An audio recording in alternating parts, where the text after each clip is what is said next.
is up, everyone? What is up? Happy Sunday.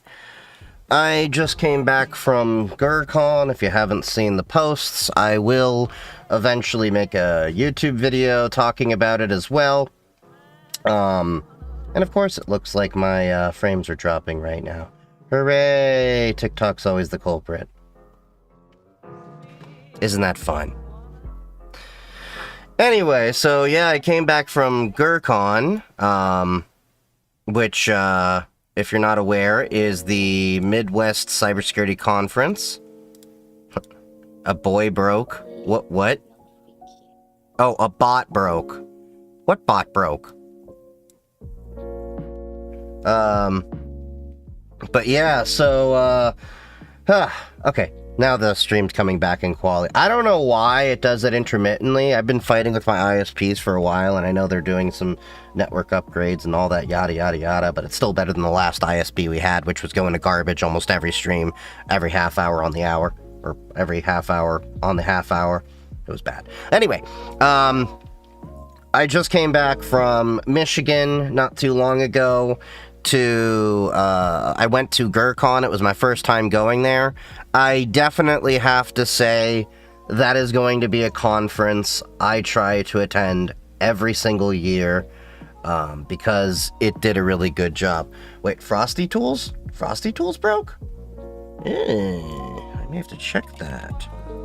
That's one of the bots that I barely ever have to touch. It just kind of got set up a while ago. I'll get to your answer, Blake. I'm just, chilling for a little bit. Oh, sorry. And then... Okay, I'll have to look at Frosty Tools in a little bit later. But, I got a whole bag of swag. It's funny what you can, convince vendors to give you for free. I know some of you are like, well, they're just giving it for free for advertising. No, there was quite a few things where they're like, we're saving this, for, more promising customers and all that. And I made the argument of, well, I'm a cybersecurity content creator, and if you give me free shirts, I'm likely to wear them on stream, as well as other things. Like Panther gave me a stuffed animal we'll show in a little bit. My grandmother is a 2015 Dell running Windows 15. She can't afford to get a new PC or upgrade to handle Windows 11. Should I switch her OS to Linux Mint? I mean, you can switch her OS to a Linux. Doesn't specifically have to be Linux Mint. I actually would say Zorin may be another option. I know they have a freemium model as well, because you're probably trying to get her to ease into just being able to use something that doesn't require replacing the hardware. The main question I would have, and if she's an elderly person, I'm presuming the answer to this is no, is if she has any applications that are Windows specific that she actually has to rely on. So what I would do is first take a survey basically of what applications are on her machine, what she's actually doing, and if it's basically like what it was with my grandmother, where she was basically just using Gmail and checking flights to go visit relatives and playing solitaire, pretty much. That was all she did on her computer. Yeah, Linux is a fine option. I actually transferred my grandmother over to Chromebooks 3 or about 5 years, maybe longer than that, many years ago. So it is a viable option if you're trying to reduce e-waste. There's no reason to replace a good working computer if it's satisfying her needs, and the only reason you are in this predicament is purely because Windows 11 is not supported on it. I don't like that Microsoft is requiring all these things, and I know some people will be like, well, you can install Windows 11 and use Rufus to get by the restrictions and all that, but that doesn't change the fact that there could be an update one day that Microsoft could come in and brick that entire idea, and I don't like that, and I think it'll breathe new life in her machine. Just make sure, what I would do for your grandmother on top of it, not only, as I said, Linux could be an option, I would set the automatic security updates on there. There's a way to set basically a cron job, or now we're moving into system D timers, that will automatically apply security-related updates. That doesn't mean it updates the entire thing. Just anything that gets tagged as a security update, it'll automatically update, and then you can, in the background, say, have it only reboot at like 2 or 3 in the morning, whatever. But yeah, it should be, totally fine if you're just trying to help your grandparents out and avoid having to get into the whole e-waste argument. I've used Linux for many years to breathe new life in a machine. So it's a totally viable option. Doesn't have to be Linux Mint. It could be Zorin. It could be many other options out there. It could be, Tuxedo, Pop OS, whatever. Just whatever is easiest for them. And then, of course, make sure you find out exactly what applications they're using. Because, elderly people are very particular. Like I said, my grandmother, she needed Solitaire. I forgot what exact Solitaire replacement I gave her for her Chromebook. I think it was just a Solitaire app I got from the store.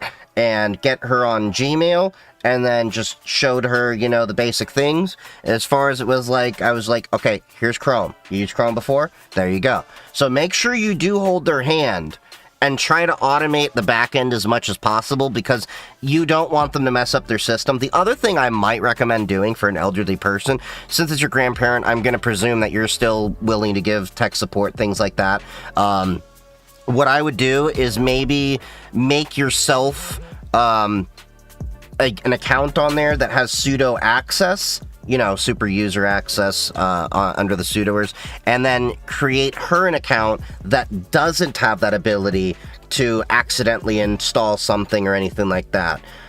Because, look, I've run into a lot of weird things that my grandparents, did some of the simplest things and couldn't understand. Like, I got my grandmother an iPhone many years ago because it's one of the easiest operating systems for a lot of people to use, especially the elderly. I know some people are going to fight me on this, but that is the reality.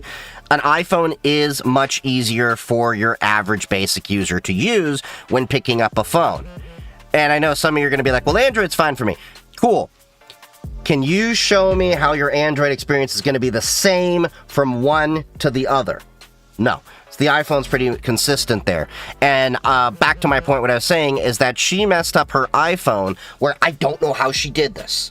She removed the phone icon, the actual phone application, from her dashboard in the bottom and removed it entirely from the home screen and everything, that I had to bring it back in because she said she had no ability to make a phone call. So what I would say is, for someone that's just needing their computer, lock it down as much as possible so that they can just do the things they need and not accidentally mess up their computer. And just like I was saying, this isn't a Linux specific thing. I would give the same advice for a Windows user with an elderly person, because like I just gave the example of, my grandmother managed to mess up her own iPhone and not be able to make phone calls because she accidentally removed the phone call app from her dashboard in the bottom and the entire home screen, so I had to bring that back over. It was the same case as, she couldn't figure out WhatsApp and a lot of these things. A lot of things that we consider basic, to many of the elderly people, they don't pick up on it. Now, there is a good group of people underneath that they are a little bit more adept. Just keep in mind, you want to make it as simple as possible for them. Hey, this is how your menu is. It looks a little bit different. This is the application you need to go to the internet. And don't get into the whole open source argument of look, if your grandparents are like, I want to use Chrome, just install Chrome. Don't get into the open source argument with them. It's not worth the battle in that case. Just getting them on a machine that they're going to be happy and use reliably, that's enough. So just figure out specifically what apps they use and then go from there. So in my case, my grandmother liked, Chrome. Okay, cool. We'll put Chrome on there. We'll get you logged in, all of that stuff, and then move on from there. It's pretty straightforward. But anyway, yeah, stuffed animal. So I got t-shirts and hats and all that. Got a hat from, Checkpoint at GrrCon. My pleasure, Blake. I got a hat from Checkpoint at GrrCon. They were very selective about giving these out, but I made a point to say that I actually use their, it's called Avanon, but now it's called Harmony, something like that, email security suite. I've used that for many years for my content creators email, and it is a big thing that has also been able to catch a lot of my junk and spam and credential harvesting. Like, no joke, I get about a dozen attacks per week through email, and a lot of it slips through Microsoft Defender, but Checkpoint has been protecting my butt quite a bit. I also got a hat from Pork, one of my favorite automation platforms, kind of like a SOAR. They try to say SOAR is dead, but they're more or less a SOAR. They're an automation platform, so it's more or less a SOAR. Do you think I could teach my grandma HTTP so she can request web pages she needs? I've got her working on a TCP/IP stack right now because she needs at least that to access the internet. Just give her a web browser. What do you think about Chrome OS merging with Android?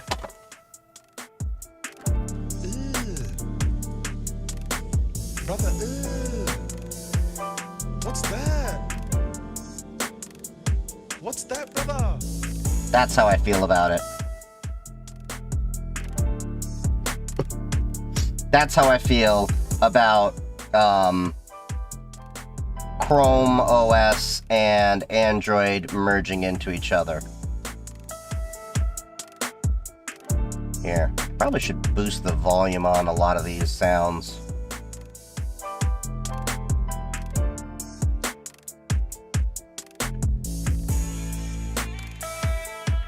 Yeah, I really only have these at like 50% because apparently that's the default thing. That should be good. Okay. I want Android apps to run on Linux. You know how? Yeah, so there is a couple of applications. There was Anbox and Waydroid. I think Anbox is a bit deprecated. Waydroid is one of the ways I did use for a while. Haven't used it in a bit. It's called Waydroid. More or less, you install this, you run your Android apps in a container on Linux. Straightforward. It's using LXC. And it's not that hard to install, if I recall. So Waydroid supports most common architectures, yada yada yada, supported CPUs. So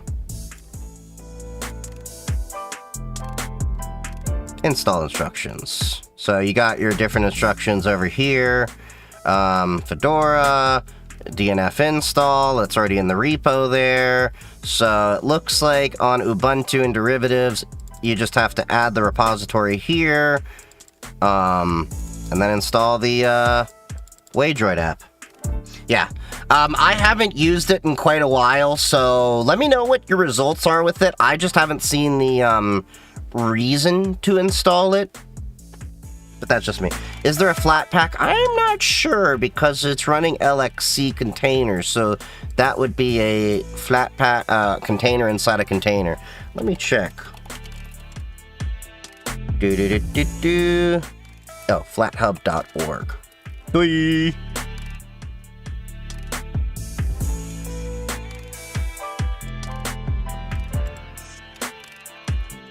Internet, why you no work? There we go. Waydroid. It's looking... For some reason, my internet is being a tad slow.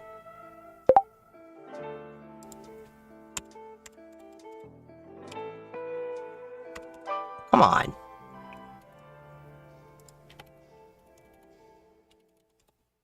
Maybe it's not liking that. Oh, I think I know what it is. There isn't? Yeah, I kind of figured there wasn't because it's actually doing containerization itself. So it's not like you can just... So Flatpak is a container.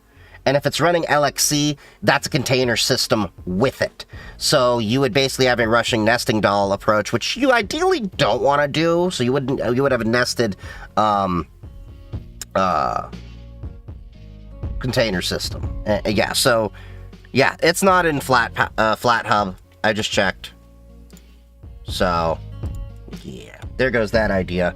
But not everything is going to be a flat pack, like KVM, QEMU, things that, you know, run virtual machines, all that. Oh yeah, Cloudflare was at GrrCon, so I got a Cloudflare, you know, hat. I've got, hold on, can I do this with the headphones on? I don't think I can. I'm not really a hat guy. I'm just not a hat guy. I really am not. Like, I've never really been a hat guy. And when I am, I'm usually wearing that keffiyeh, sudra, whatever you guys want to refer to it as, that you've seen in a lot of my content when I'm traveling and stuff, which is a really, really comfortable hat when you're in the desert. Got a Cloudflare notebook to go with that. I've got also a Delinea notepad. I got Torque socks. It's kind of funny how there's a lot of vendors that are giving out socks.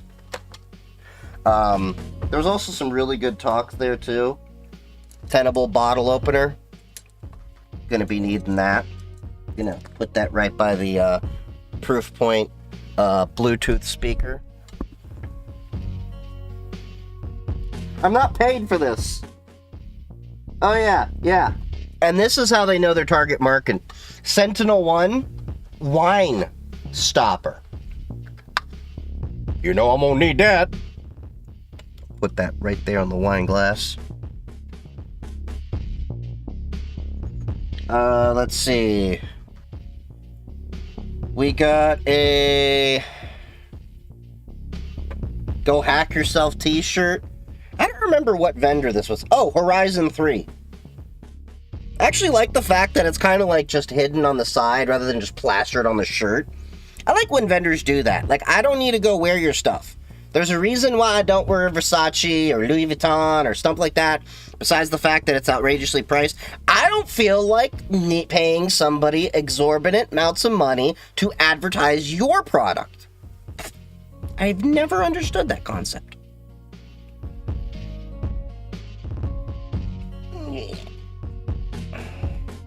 That reminds me, I got my clothes in the laundry and I gotta put them in the dryer. And we got some more socks from Wiz. I say some more because I've already got a few pairs from them through work. We've got Sophos socks. I snagged 2 pairs. Oh yeah. We got some Wiz pink unicorn socks. One of these days, I'm just gonna wear these socks and like kick them on, you know, the like up here, so y'all are gonna see it. And I got a bunch of literature here for a bunch of different products I was looking at. Oh yeah, this was D-Scope. Houston, we have a problem, a password, and that's from D-Scope. Which is an identity and access manager provider I actually like. They do it from the website of things. So imagine you need to verify the authenticity of somebody in a more privacy compliant way with how they handle data and everything. Especially in the world now that everybody's trying to have you verified for every single platform to prove that you're an adult and things like that. This is a great little platform, and then you can tie it into various backends so that you can do authentications. Of course, this was the official GrrCon shirt I got with my admittance. Socks must be a US thing. In the UK, I always leave with a dozen insulated cups. Oh, I got a bunch of koozies and color-changing cups. The color-changing cups and stuff are upstairs. I wanted to wash them first because I did use them while I was there. We got... This is Red Canary. So that is a recently acquired company that Zscaler now has in their umbrella. They do management of your different products like CrowdStrike, all that to help protect you, kind of like a tier 1 SOC, more or less. They do a pretty good job. We've actually been considering them at work, and I'm kind of sold after talking to the team. Got the GrrCon bag, of course, with some other stuff in here, like a microfiber cloth from Bind Plane. Oh, I forgot the badge for GrrCon. It's a bracelet. It's upstairs in my room. We got a bunch of different charms from doing different CTFs. Oh, and I got some CrowdStrike tees for one of my buddies because he's a golfer. So I was like, hey, CrowdStrike's offering them. I will totally take them. I got a bunch of CrowdStrike, koozies because I needed to give some swag for the team. Torque had this SOAR is Dead manifesto over here, their little marketing literature over here. I just kept it because it's kind of interesting how they go about it. I mean, the funny thing is, they keep saying SOAR is dead, but then I'm like, you're just a SOAR with extra steps. It's just automation. Any flash drives? No!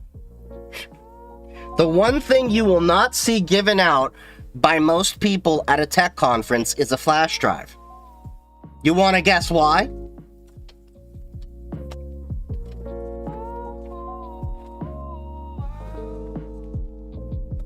Oh yeah, and Panther gave me one of their few stuffed animals. So we're gonna put him right up there with put you right in the Mastodon's lap. There you go. If we can. There we go. Cool. Those of you on the Twitch and YouTube sides and Kick and all that can now see the little puppy over there.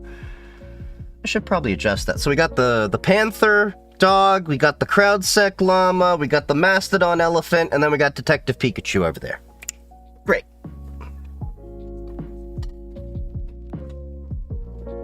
Let's see. We got a bunch of stickers and all that too. Got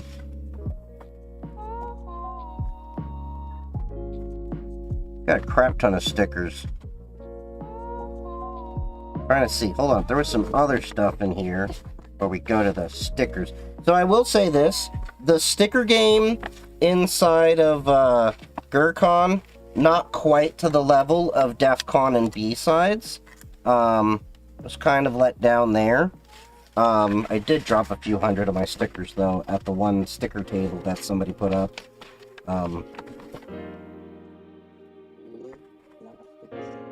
up. There was something else. Oh, yeah.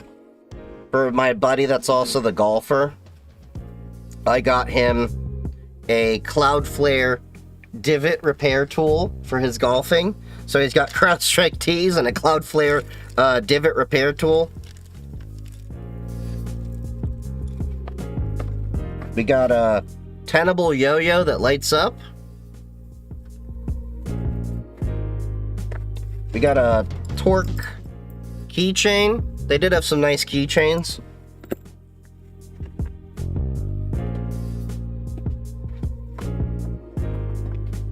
And yeah, I got a bunch of these koozies from CrowdStrike because I wanted to make sure my entire team at least got some.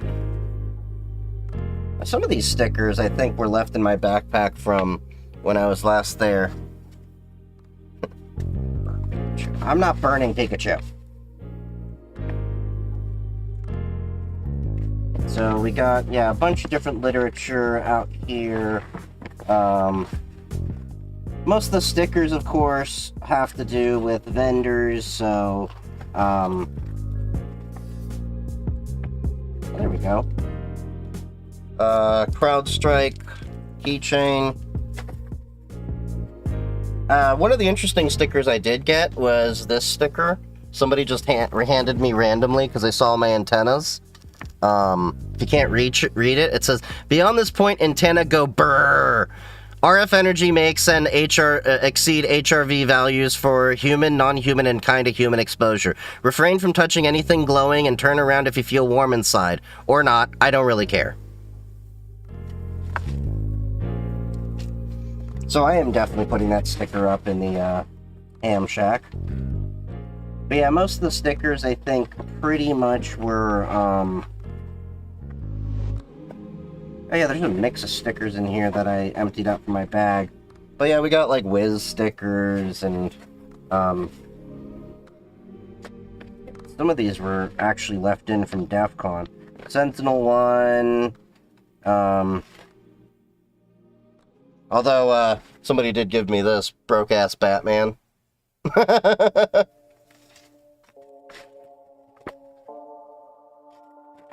I'm just trying to be careful because there's also some cards in here for some people I want to connect with, and I don't want to get their info on blast on the internets.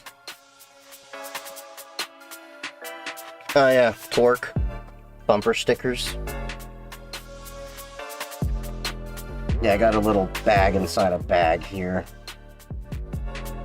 Horizon, go hack yourself. Horizon was one of the automation pen testing platforms. Logs or It Didn't Happen. That is from Anvil. Was it Anvil 1, I think it is? Their logo name is so small on there.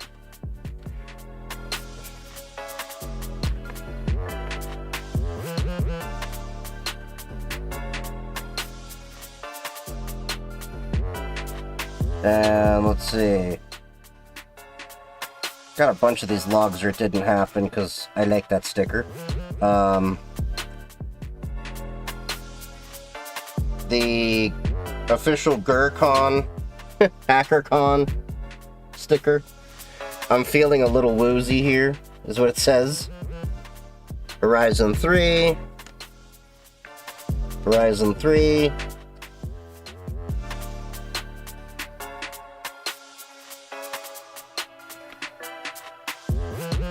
Yeah, I took a bunch of the GrrCon stickers.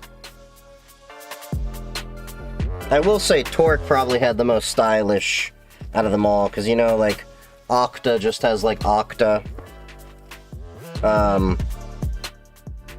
Lucky number 13 from GrrCon. And then, Eclipsium had Evil Maid.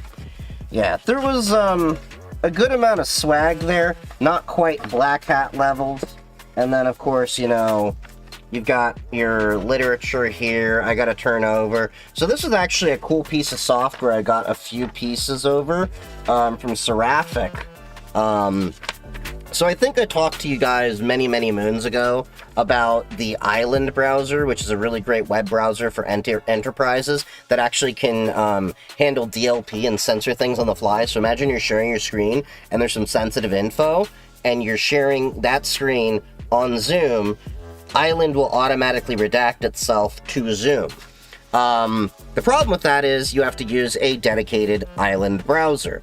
Well, Seraphic is basically a plugin that can go and do the same thing, and it can do attack prevention, DLP governance, and access control, and it's browser agnostic, so you can do Firefox, Chrome, Edge, Safari, Brave was even in there, and it looked really promising to plug a potential hole we were having discussions about with browser security. So that was a cool little one that came out. Yeah, so basically you can see, like, that's their little information. But yeah, that was probably one of the more interesting products I saw from vendors. There's, of course, you know, Sumo Logic. That was interesting in their own right. But yeah, so like between them and was it this one? Yes, Spined Plane. That was another one that was interesting. Because you can actually grab your data through there, make it, normalize the data, push it to many different platforms, and potentially save a bunch of money. So I was going to share that to the observation platform, and then also do DLP inline. I think that'd be really cool. Yeah, this was the Red Canary sheet that looked really interesting. So, yeah, they do, it's an MDR, Managed Detection and Response, and they can work on top of, Falcon Complete or other thing. There was Starting Blocks, which was interesting to get working with startups. They just started, so I was going to keep an eye on them, to see what opportunities are out there. There was Eclipsium, which does supply chain security for enterprise infrastructure. They looked interesting when I was taking a look at them. And of course you got Horizon, which does autonomous offensive security. I wanted to share them with a buddy of mine that actually does another autonomous platform and see what he thought of it. So I was doing a little bit of market research for him, as well as seeing what was out there for where I work. But yeah, not nearly the level of swag and everything as you get at DEF CON, but DEF CON, you're paying for a lot of your own things. There aren't really vendors there. It's not that kind of thing. It's not nearly to the level of like Black Hat or anything. The thing I liked about GrrCon was it definitely was heavy on the, we're going to run you through a bunch of educational stuff, and then there just happens to be vendors, and some of them are doing talks about approaches they offer, things like that, and insights from things they've seen, which was useful. There's also discussions on the release of some open source tools that were out there. I'm going to see if I can pull up my notes and see if we can poke at some of those. Yeah, so there was that. There's the GrrCon bag. Oh yeah, I got myself a new computer for the Ham Shack. So, it's called an Zen. I wasn't looking for any brand in particular. It was meant to be just a cost-effective, small mini PC. I just wanted something with a little bit more power than what was in there, and the Minis Forum PC I originally had in the Ham Shack that I was trying to put the ham radio computer stuff on was just having some weird issues. So I got this little guy over here. It's roughly the same size. Yeah. I haven't even really turned this guy on. I just brought it down because it got delivered while I was at GrrCon. It's called the Zen. So, of course, you got your basic manual here, yada, yada, yada, VESA mount, yada, yada. So that was one of the criterias I had, was I wanted it to be VESA mountable. And it does apparently come with a VESA bracket. Yep, right there. And it has a power adapter. And then this is the mini PC right here. As you can see, I literally have not turned it on or opened the package. So it's not too bad. I picked it up for about 250 bucks. It was on sale. It did go up when I looked recently to about 350, 360. So it's got a Ryzen 7 5700U, which is the same CPU I have in my Parrot OS laptop. So it's a pretty good CPU. I know it could play Borderlands, things like that, but not that I'm going to be doing any GPU stuff. And it's got a AMD GPU in here, but it's a U series, so it's very low powered, which is what I was looking for. It can have up to 64 gigabytes of RAM in here. This comes with 16, which should be more than enough for my ham stuff, because all I really wanted it to do was do my ham radio applications, and then maybe an occasional Windows VM for the couple of things that may not work on Linux, which I haven't run into yet, but it's always good to have that as a backup. And then you can do 3 displays out through this, apparently. One through the USB-C port, which can also do display. And you got an HDMI and display port, which was the same outputs I had as the other. The other thing you'll notice is that this has 2 Ethernet ports over here. So you could potentially, if you wanted to, set this up as a,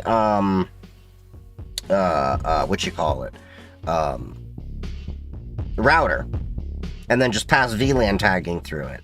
I didn't buy that for that reason, but it's got 4 USB-A ports, 2 look to be USB 3, 2 look to be USB-A, no ports on the side. There is a little heatsink over here. You can see the fins. Kensington lock, barrel jack for the power, 2 screws here for the VESA mount, and then curious what it looks like on the inside. How does the power supply work with mini PCs and stuff compared to a desktop? The power supply is external. It's this brick. Oh, that's nice. It came with a display cable. So they gave me an HDMI cable over here. That's nice. I will definitely use that later. But this is the power supply. Just a simple brick. Output of 19 volts at 3.42 amps, so 65 watt. Give or take. So 65 watt barrel jack. The power supply is external. Yeah, just like a laptop brick, basically. So that's how they do that, because you won't need to have the actual power supply converting AC to DC inside the machine, which is how a lot of them end up saving space in there. Just like a laptop doesn't do AC to DC conversion internally, it does it through the power adapter. But let's crack this guy open. Use one Ethernet port for Eridan mesh. I could. There's options. I first want to get this guy with Linux installed and all that. My understanding is it does come with Windows 10 or 11 pre-installed, but you know I'm not going to use that.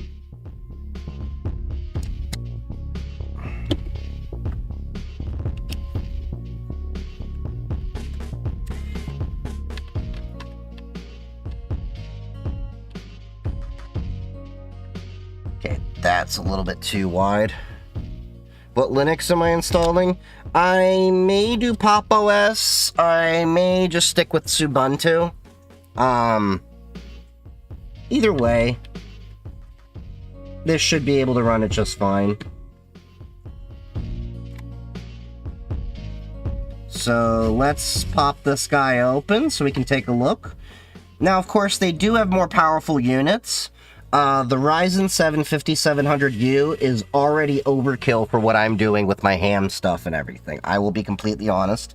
It was just one of those, it's a good price to performance ratio at $250 when I bought it. I am not sponsored. I bought this with my own money. And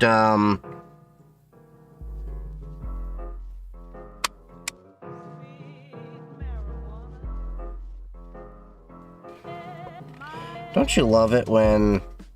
Oh, they have a little pull tab there. Nice. So they have a little pull tab so that it can pull off. Oh, that's nice. So the bottom is plastic. Got a little honeycomb pattern there, interestingly enough. Does look like they... what is it called? Heat set, I think it is. The inserts over there for the VESA mount. So it should be relatively sturdy. You do have another fan shroud over here, which is kind of nice because it should be able to direct the heat where you want it. Oh, wait. What's that? This will make sense when I pop the cover. So it looks like there may be... Okay, so there's 3 screws.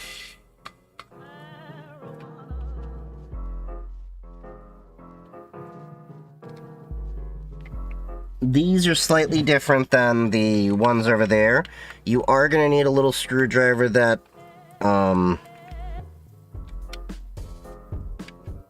need to get some light in there. Yeah, you do definitely need a lighted one, preferably magnetized.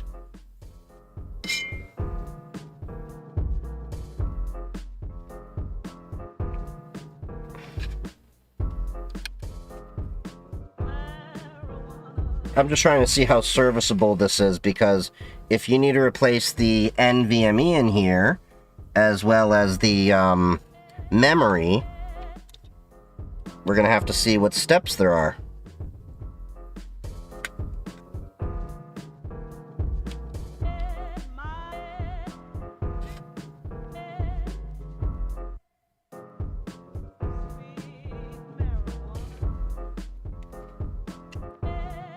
Okay.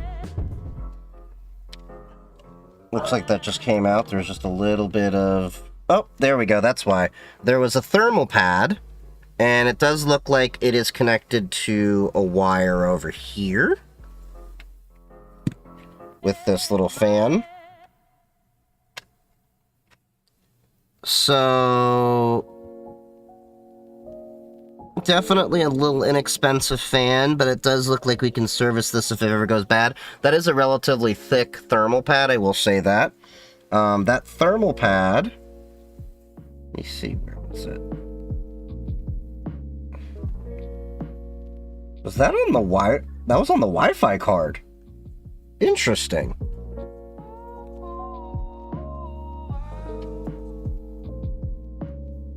Am I not mistaken? Hold on.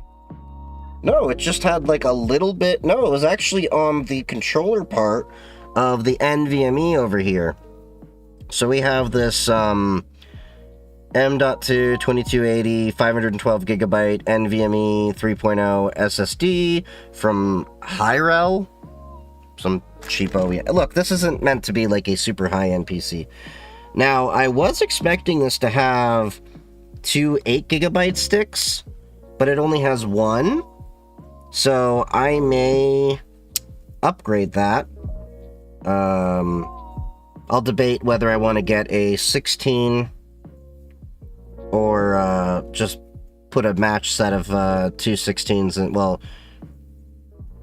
if I'll just put another 16 in there, or if I'll just get a match set of another 16. I'll figure out what the speed is. Is it fanless? No, it is not fanless, but it shouldn't kick a fan up much. The RAM is GoFat2? I've never heard of that brand. 16 gigabyte stick, DDR4 3200. So I probably will get another stick just to get dual channel memory. That'll help my memory speeds out.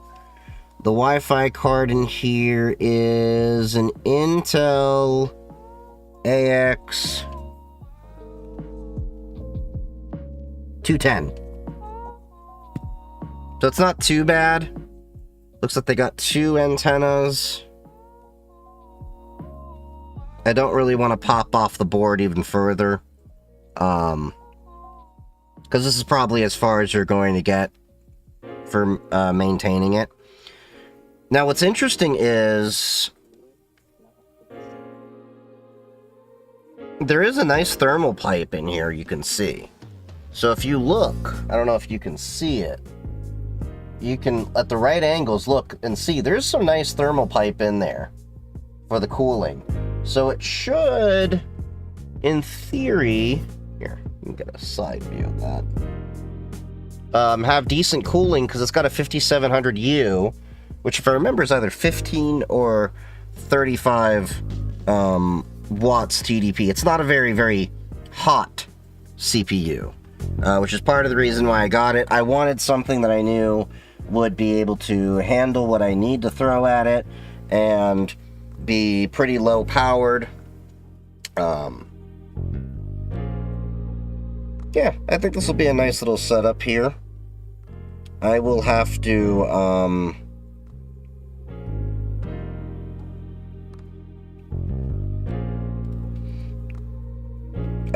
tinker with this.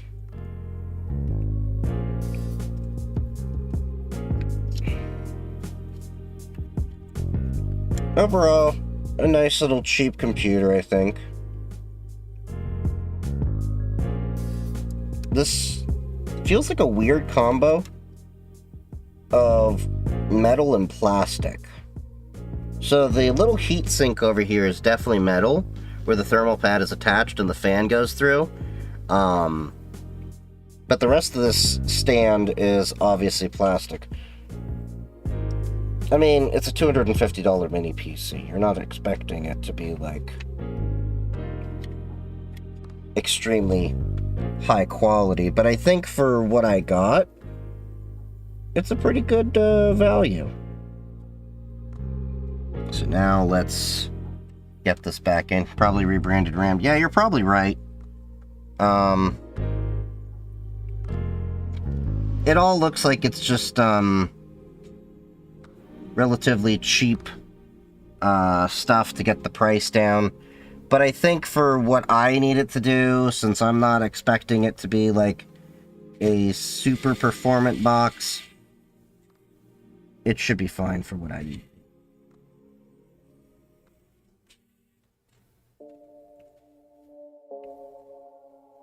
How large of the SSD did you get? 512 gigabyte. Wouldn't a laptop be sufficient? Yeah, it would be. It totally would be. I just didn't want to use a laptop because I already had 2 monitors. I already had 2 monitors mounted to the wall. So it was just a matter of, let me just reuse the setup I already have. But like I said, for ham radio, a Raspberry Pi could have been more than fine for this. I was just trying to get the most out of the setup that I already had. Oh, interesting. Oh, I wanna... Okay, so they do definitely have this positioned a certain way. So you'll want to make sure the vents that you have go right over the heatsink there and the CPU, other little fan. What company did you order this from? It's from Boss Game, BOS Game. I ordered it off of Amazon. My criteria was basically, I was looking for something that was VESA mountable, relatively, not low range in terms of power, but mid-range.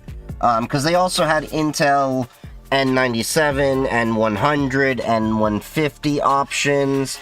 I've seen little mini ones that, you know, had Ryzen 7, CPUs of all sorts, like 3550s, 3500s, but I felt like the 5700U kind of hit that sweet spot for what I was looking at in terms of having thread availability and stuff. But this is the Ethizen from Boss Game, so if you're curious, there you go.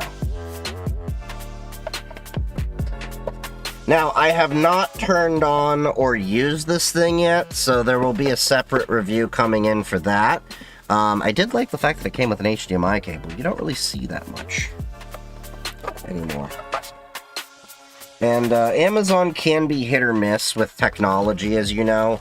Normally, I like to go to Micro Center for a lot of my things, but Micro Center doesn't generally carry a lot of the mini PCs and stuff. At least the things like this that I'm looking for. But I like a mini computer. Not all the time, but they definitely are handy.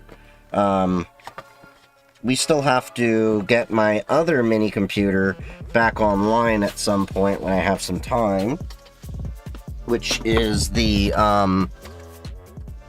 Purism Mini over here, or the Start 9 server peer that they shipped me. Which, this is a great little guy. They sent me this right after DEF CON 31. I've been playing with it on and off. It is a great device, don't get me wrong. I love this thing. It's just, technically it is VESA mountable. There's 2 screws over here I could mount it to, but I'd need to get a bracket for it. very solid. This is not a cheap unit. This, I think, was close to $1,000. This is a Core i7 10700, 10710U, I think it is. And this is 32 or 64 gigs of RAM, I can't remember, but it does have a 1 terabyte NVMe SSD, I remember that. This is a nice little unit. It's running StartOS. I'll probably repurpose it for something else, and I do have to update the firmware on it. But that'll be a project for another day. So, yeah, GrrCon was fun. There was some great talks that were out there.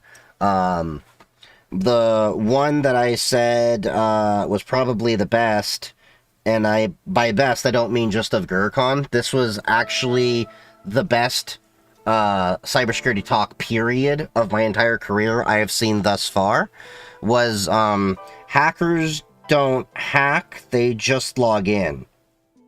I think that's what it's called. Hold on. I got the notes here.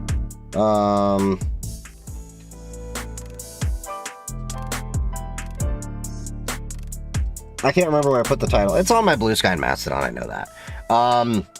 He said, kernel level access is BS. Do I need complete access to your wife? And he was saying that of security tools in general, not just of gaming software.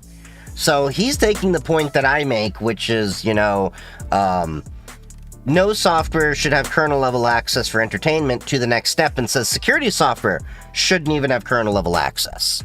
And I'm actually coming around to that same point of view as well, especially knowing multi-kernel approaches are coming out with Linux.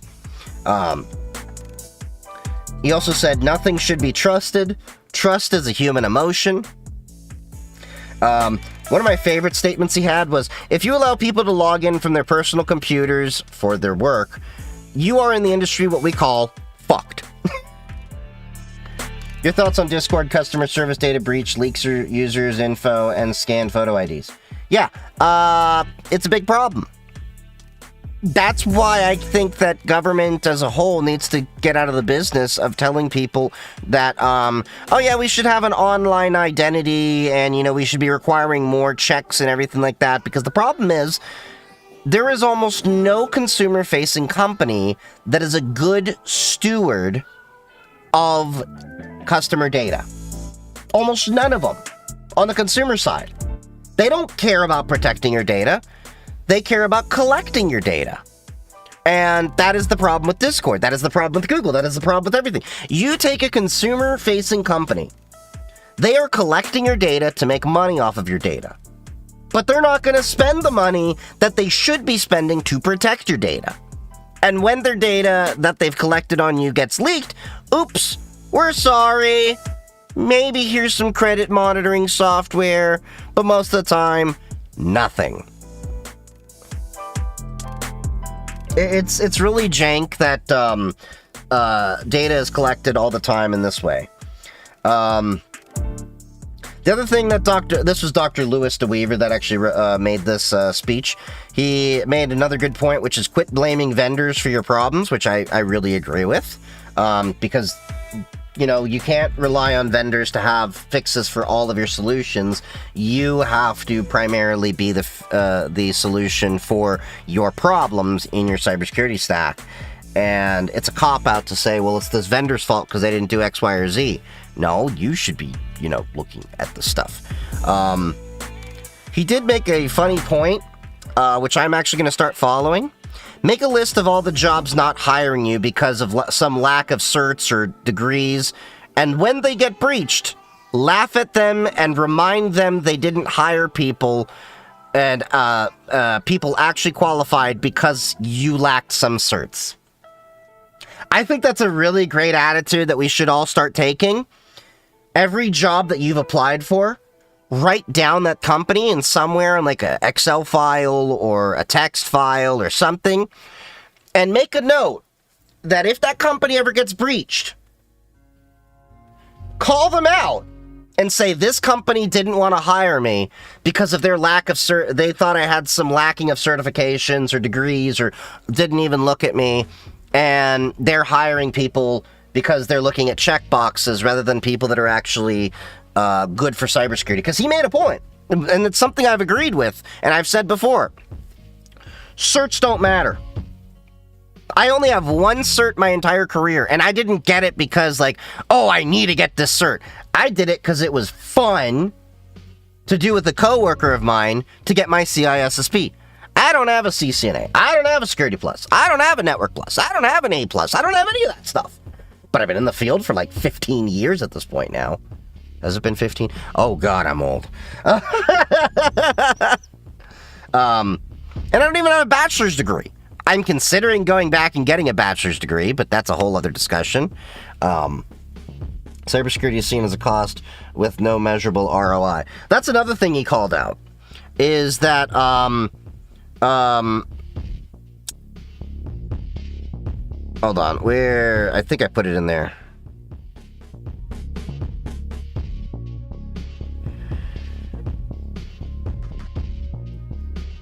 Hold on, I didn't put that in there. But basically, I put it on another post that I had on Blue Sky and Mastodon. But basically, he was calling out BitSite and Gartner. He called them BS. He called out CrowdStrike. He called out Microsoft. He called out a bunch of these different companies. I got pictures of all the slides and everything. I'll have to go through that another time. But yeah, and he also said that companies that don't pay for employees to go to conferences have a bad security mindset. You're spending millions of dollars on all these tools and dashboards, but you're not actually sending your employees to where people actually are learning how to do this stuff. And if your education is focused around certifications, which are really just regurgitating answers on a multiple choice test 9 times out of 10, or, you know, learning how to use a specific product, but not actually learning the fundamentals underneath it and how to think about addressing these problems, you're having a bad security mindset. And that's the problem, and I'm running into that problem too, where, you know, work is not wanting to pay for a lot of the conferences I go to. So I'm like, well, F you, I'm going to go on my own. And then guess what? I'm networking with people, and probably what's going to end up happening, because this has happened before, I'm probably going to get some kind of job offer that's going to be way better than what they're offering. I mean, look, I've even, you know, put myself out there and made offers to different companies, and I've gotten rejections because people are like, well, you don't have this degree, or you don't have that thing. And I'm sitting here like, I'm over here teaching a lot of people about cybersecurity, about things they didn't learn in school. Because the reality is, you go to school, you get a degree, what are you going to really learn that's going to be applicable to the field? A lot of it's just going to be concepts that aren't going to really translate completely, or you're going to be so far behind and you're just checking boxes. But remember, as he said, if you get you're not getting hired because they are looking for the wrong people. If you get a denial, it's not because you're bad, it's because because, quote, they are fucked, end quote. He also recommended me to look at Lumu for east-west detection and Sniper.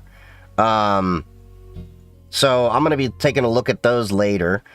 Sniper was in relation to, I've made a domain typo squatting automation inside of work, and he said there was a website that could do that. I was going to compare notes to how it's doing versus how I'm doing. I'm doing it off a DNS twist library with some enhancements around it. But yeah. But this guy's got a PhD in computer science. He's worked as a consultant for CrowdStrike and various different companies like Microsoft. He's even said that he has over, like, what did you say, like 42 different cease and desists from companies that have all called out him when he's just saying the truth. And he's like, look, I'm telling the truth. You can send me a cease and desist, but nothing I'm saying is a lie. He even was calling out CrowdStrike. Apparently, I was looking through his history before CrowdStrike became a problem, you know, when they had the outage. And I had a good conversation with him about an hour and a half or so after for an hour and a half after the discussion, and it went great. But yeah, that was definitely the highlight of that con, and that was the keynote for day 2. Then you had some other discussions there. Let's see. There was a couple other ones that were worthwhile. There was social engineering with AI using LLMs, machine learning, to enhance your social engineering capabilities and what he's been able to do with it, from video, audio, and even showcased making an AI agent to call in and gather information and pose as like it's helping you from tech support, and having you log into a Microsoft link so that you can basically they can get access to your account and everything. So those are things that people definitely need to look for. What was the, I'm trying to remember, but there was a lot of different, what's up, sure? There's a lot of different talks, as you can see over here. If you're on the TikTok side, sorry, you can't see the three most. So they had it broken down into three main talks over here. Mayhem was, you had to be invited only, you had to be invited to them. That was their executive summit, like CEO, CISO kind of thing. But the main rooms were frequency drift, phase shift, and signal noise. Frequency drift was the largest conference room. This conference was not the largest by any means, but it was sizable. But the nice thing that I liked about it, as to compared DEF CON, which, don't get me wrong, I like DEF CON, I like B-Sides Las Vegas. It was closer to the B-Sides Las Vegas feel, where you could see pretty much everything you wanted, because all the talks were broken into 3 different talks. It wasn't nearly as crazy as DEF CON, where you have the after-hour parties and things like that. There were some happy hours that vendors invited me to and things like that. But you can see, like, you had, welcome to GrrCon, Mystery Company had your keynote over here. At the end of the day, we did have Ben Palmer from Palmer Trolls actually come in. That was pretty fun to see. But there were all sorts of different things. So, the Imposter's Guide to Hacking Without Technical Talent, The Death of Passwords, Why We're Still Stuck in the Past. You trained it on trash and gave it root access. Standing on Business, My First CVE and Unexpected Vendor Drama. OopSec, The Day I Made the DMV Even Slower. The Role of Data and AI Governance in 2025, Data Strategy. So you had, like, all these different talks over here. Chief Key 3D, I honestly gave up. So why? Gave up why? What are we talking about? Sorry, I was going about different things. But yeah, there were a lot of different talks here. And as you can see, then they do the wrap up and everything. And all in all, it was pretty great. Now, the thing that I did want to look at. Oh, gave up gaming for 6 years? There you go, there's your answer. I focused on my home lab and everything.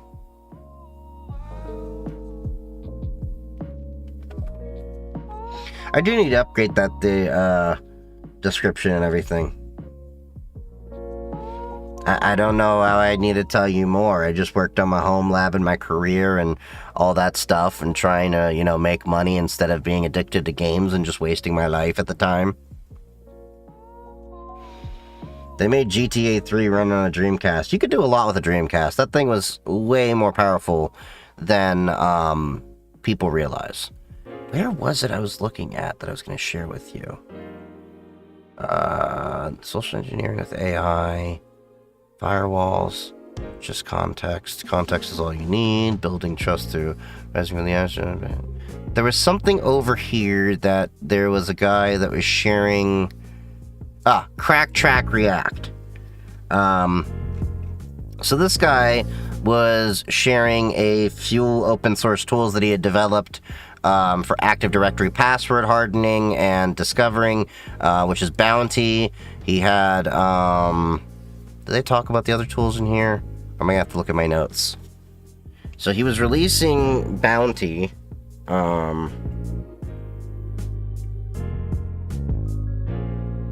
which we're going to try tracking down in a bit. Vaulty, Hashcrack.ing, and KCAT.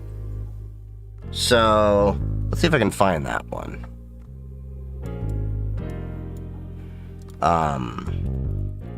Bounty, AD, tool.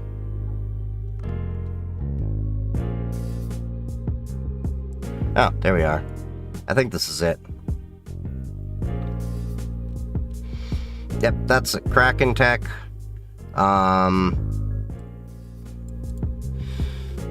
Is an Active Directory hardening tool that compares your user's password hashes against the database of cracked and leaked credentials, like a Vigilant Guardian. So this can actually work pretty well. It's like similar to what Spy Cloud does, but this is a little bit more open. He's doing beta testing for this. He's got a few different tools over here. Hashcrack ING. We talked about Bounty. But yeah, he had a few different tools in here that were kind of interesting. And then Hashcracked ING was apparently you can not only get word lists, but you can share what ones you're using and things like that. That was a really cool thing to learn about. And of course, you've got Fogo, phishing frameworks. But yeah. I installed dual boot Pop OS. Are you proud of me, Daddy? That's so wrong. But yes. Loved your video on Ray Hunter. Any chance you could do a more in-depth video on it and demo? The more in-depth video is actually on YouTube. So here's the thing. Almost all the videos on TikTok as of the past few months, especially if you're seeing me in front of the camera talking like this, those are clips from YouTube videos. So the advice I will give you is go to my YouTube and follow me there. I put my more in-depth stuff over there because there's even some videos that are way too long for TikTok. TikTok, I generally shorten the clips to about like 3 minutes or less. And that's more just to like, hey, these are the highlights of it. Is a link in your bio? Yeah. All the links are in my bio. But yeah. Let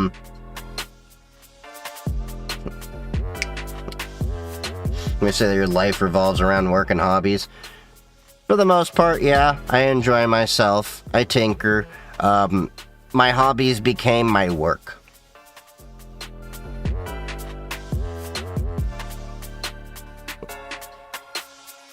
You hate marketing.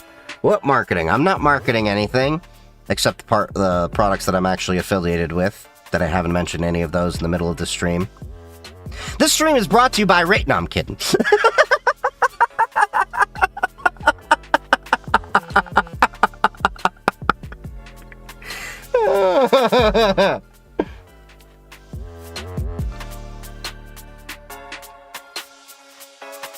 But yeah, so we're definitely going to be playing with some of these tools in the near future.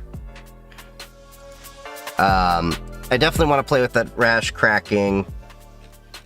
Yeah, the reality is, if you ever see me actually talk about a product and recommend it, it's because I actually will use it.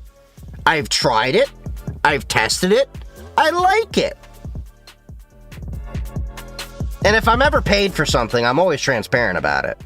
Like, I've always been transparent about the fact that I am affiliated with Proton, but I've also been using Proton for years. But I will also tell people, hey, if you want another VPN service out there, Molvad is a really great one. I'm not affiliated with them. I also will recommend Bitwarden to people, not affiliated with them. Same as OnePass. Just don't use LastPass. For the love of God, don't use LastPass! Tell you one product. What one product? We've gone through like so many other products here. I got a bunch of swag from like Cloudflare and Panther and CrowdSec and all the other like Delinea and everything.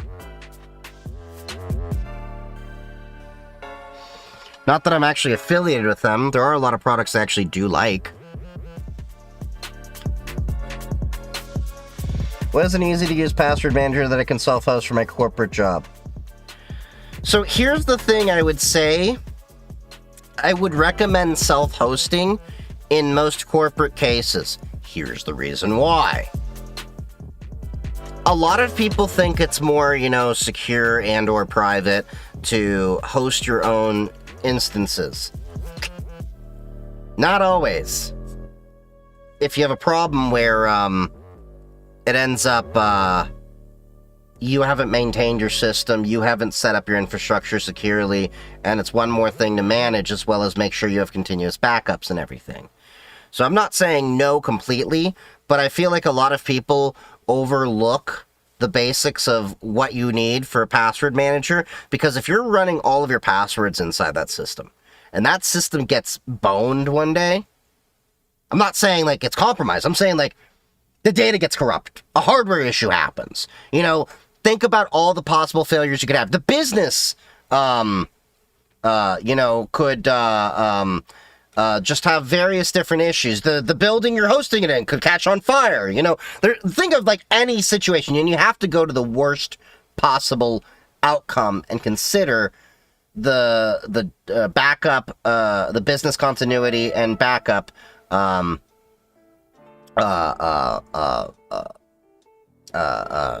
What is it? The business continuity and disaster recovery procedures for it.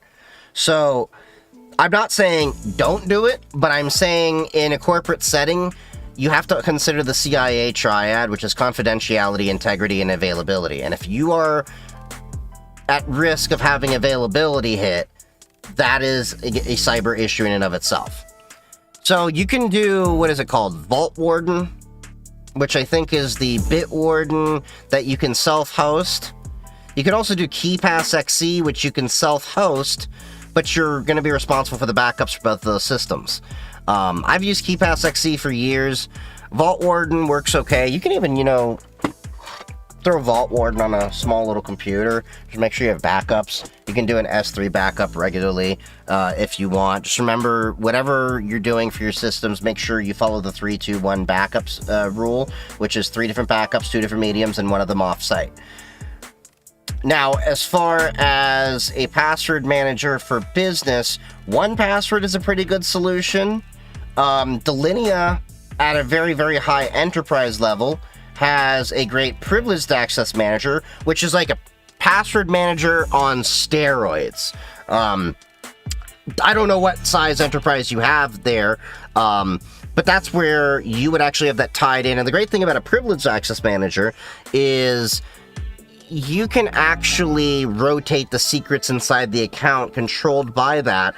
And like, for example, at work, we have our admin accounts. You have to go into Delinea, check out that account to be able to use those credentials. And it will lock up after, I think it's 12 hours. And then you have to check it out again. Delinea is relatively easy to use.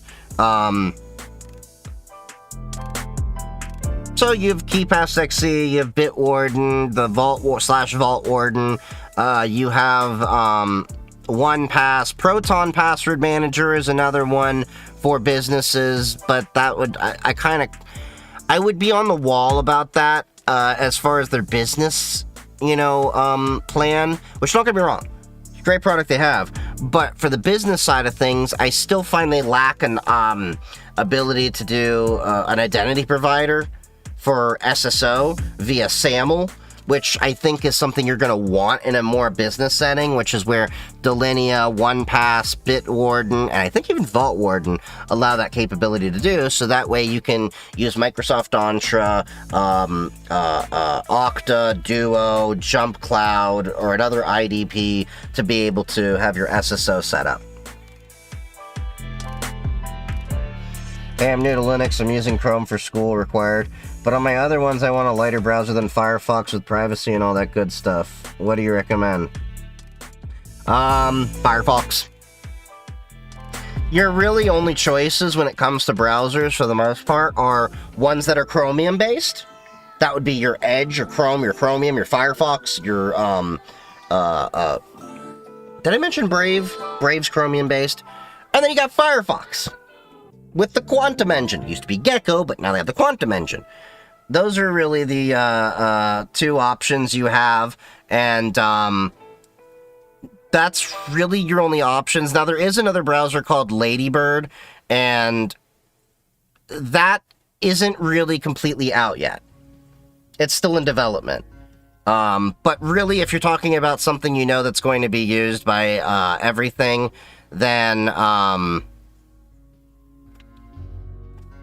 you're going to be looking at Firefox or Chrome, or Chromium-based browsers. That's really... Yeah, Florp. Florp is basically based on Firefox. So, I mean, Florp is an option, too. There's Zen browser. But, like, for the simplicity of the discussion, I'm just going to say Chromium or Firefox-based browsers. Because that's where they basically come. And, of course, there is Safari, but no one really outside of Apple uses Safari. I'm just being honest with you. And dude, no one's being arrogant here. It's called being a professional and understanding the entire market here.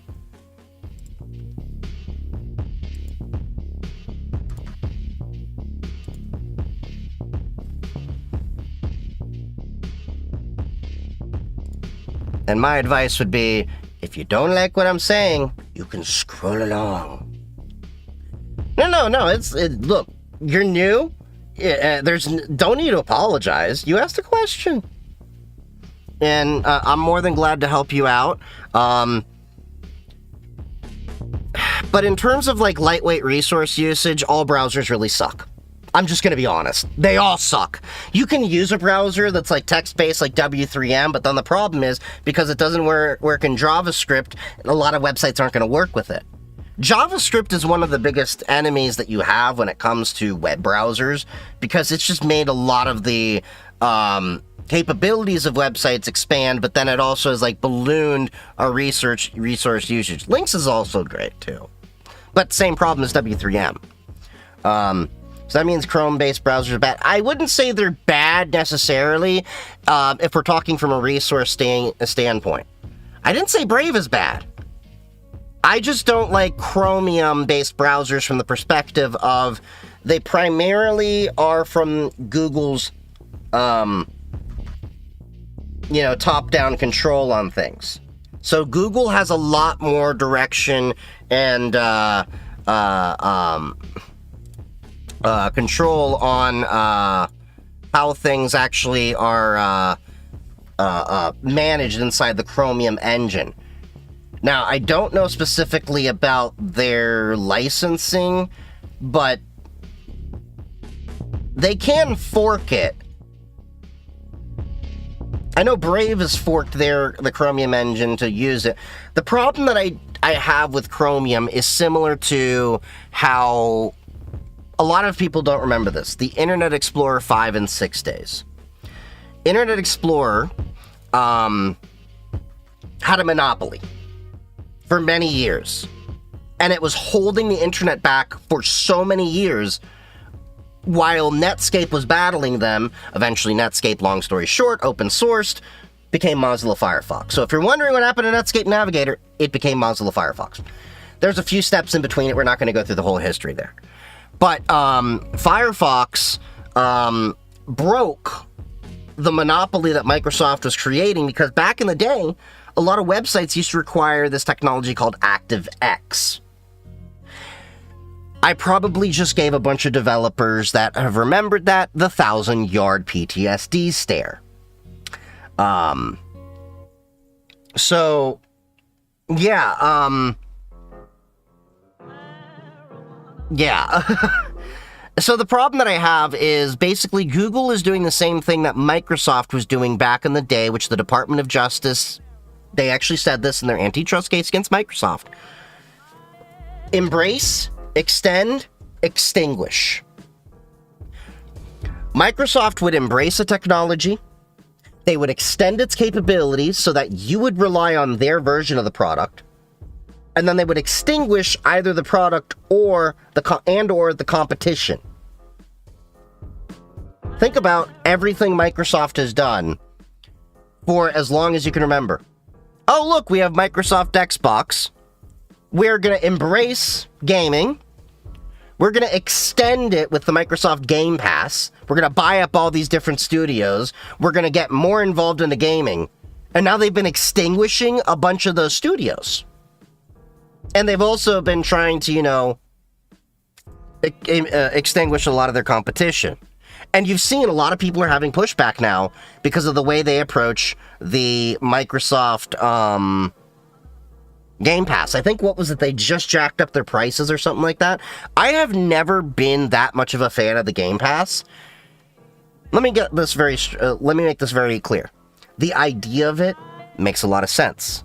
But knowing Microsoft's history and what they've been doing to gaming and everything, I didn't see that as a good thing moving down the line, because it would make you more dependent upon Microsoft's gaming ecosystem. And the reason why that is a threat is because look at what Steam has been doing for many years. Why has Steam been investing so much into creating their own operating system? Simply put, they've seen Microsoft is going to be a threat to their business model. And if you think I'm wrong here, look at what has happened with the Microsoft Store. Microsoft literally was requiring many video games to be bought through the Microsoft Store. Look how they made a mountain of Active Directory tech and dropped all of it for broken Entra ID. Pretty much. Thoughts on using Cubes OS with Parrot OS? I haven't used Parrot OS on Cubes OS. Then again, I haven't really tried all that much. When I tried doing ethical hacking distributions on it, for some reason it kept breaking. I tried Black Arch, I tried Kali. I don't think I tried Parrot OS, but I don't see the issue with it per se. In fact, it would be great because then you could run Parrot OS tools in an isolated environment, and you could, even if you want, set up a local network so you could actually have an app on another VM, tunnel to it over your local network inside the Cubes operating system, and you could have like a whole home lab for ethical hacking in one machine. Very similar to, you know, what you can do already with virtual machines and everything. So I think it's a worthwhile approach. I just haven't delved into it too much with my time. But it was something I was looking at for a while, but I also, again, I have so many different projects, it's hard to focus my attention on any specific one thing. When you're done with your college years, you're going to do full Linux? Why not start now? I did my parts of college with Linux, with Windows and a virtual machine. And if you're going through college, by the way, if you're doing computer science or cybersecurity tracks, you're gonna be touching Linux/Unix at some point, if it's a good curriculum. I'm thinking of going to finish up my bachelor's, but I've also not really been too gung-ho on it. There's so many other things on my plate. We'll see. You're starting now, educational tech. Nice. You're in biomedical science. Nice. That's a very interesting field, biomedical sciences. Any particular thing you're trying to go there?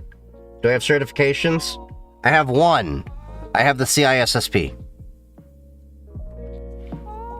Which I basically got because I was bored, and one of my coworkers at the time thought it'd be fun to go do it. I'm like, hey, we'll go do it together. Be fun. I think people put too much weight into certifications and degrees, honestly. And if you think that's an arrogant point of view, the reality is you'll see when you go out into the field how little relevance a lot of certifications and degrees actually have in your job, specifically in technology. So then I become a PA. Physician's assistant? Not mistaken?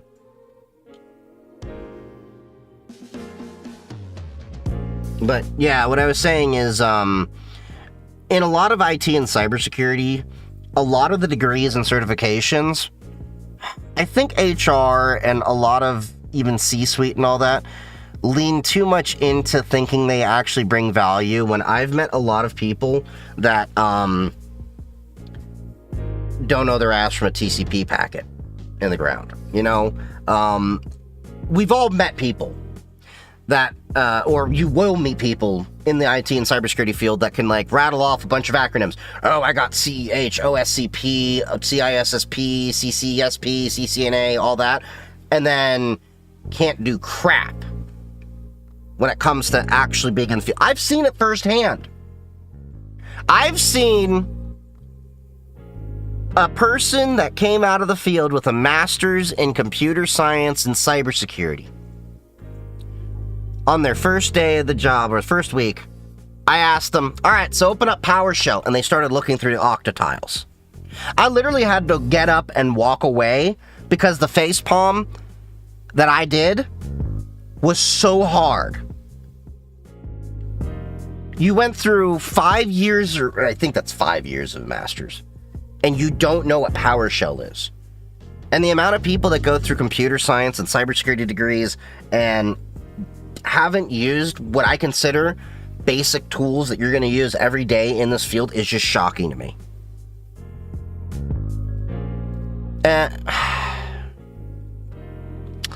The problem there is that I think a lot of people, corporations, correction there, have an issue with checkbox security. They're looking for people to meet checkboxes without understanding cybersecurity isn't a checkbox kind of thing. I've met a lot of people where I've told them straight up, like, look, you may have the degrees for cybersecurity, but you don't have the mindset for cybersecurity. And that's not trying to be an offensive thing. That's not trying to be an a-hole. Some people find out they are not meant for the job that they thought they were going to be. You've seen people in the medical field that say, medical is not for me. I've met, I've met doctors that went through all of medical school to find out they didn't like it and then became attorneys or whatever. Operation Trust, we are all in trouble. Yeah. Favorite, underrated in your opinion, and best for the future tools. Ooh. That's a long list. Well, it depends on what we're trying to do. Like, I was just talking about how there's some open source tools I was playing with. I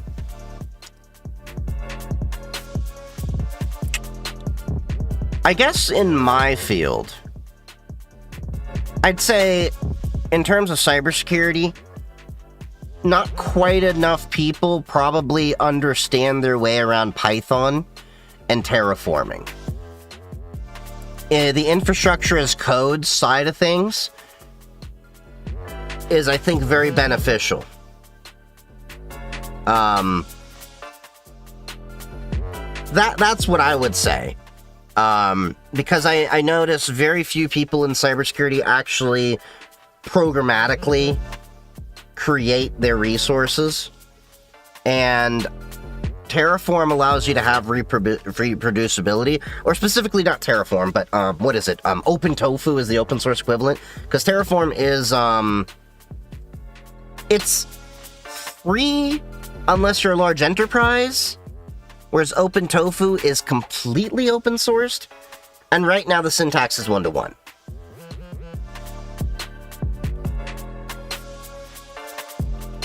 But there's like so many other things I would actually do, like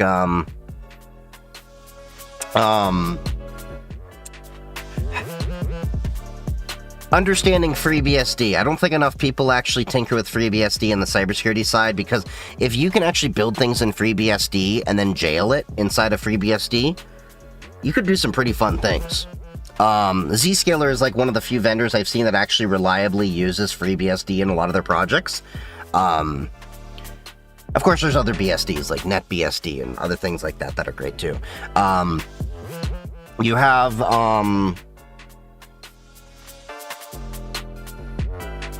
it really depends, because there's like a wide swath of tools, but I definitely say like a lot of the tools inside of Parrot OS, they're very useful, but of course there's a lot of tools in there in general.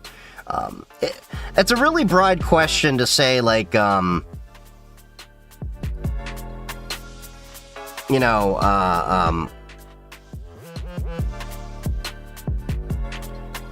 which things are underrated, because there's so many things in cybersecurity that are underrated. But I would have to say, outside of tools, curiosity. In cybersecurity, you need to be curious, because this is a field where you're not dead until you stop learning. So you need to be constantly educating yourself. This isn't the kind of field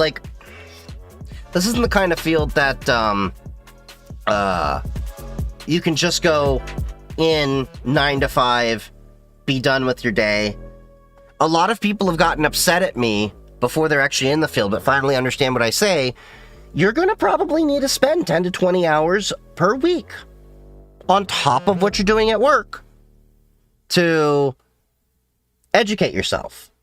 And that could be a mix of podcasts that you're listening to, YouTube videos that you're learning new things, going through documentation, reading the cybersecurity news. You have to stay on top of all these things happening. And that includes conferences and all that. That's one of the things I think that a lot of people overlook in cybersecurity is the value of cybersecurity conferences.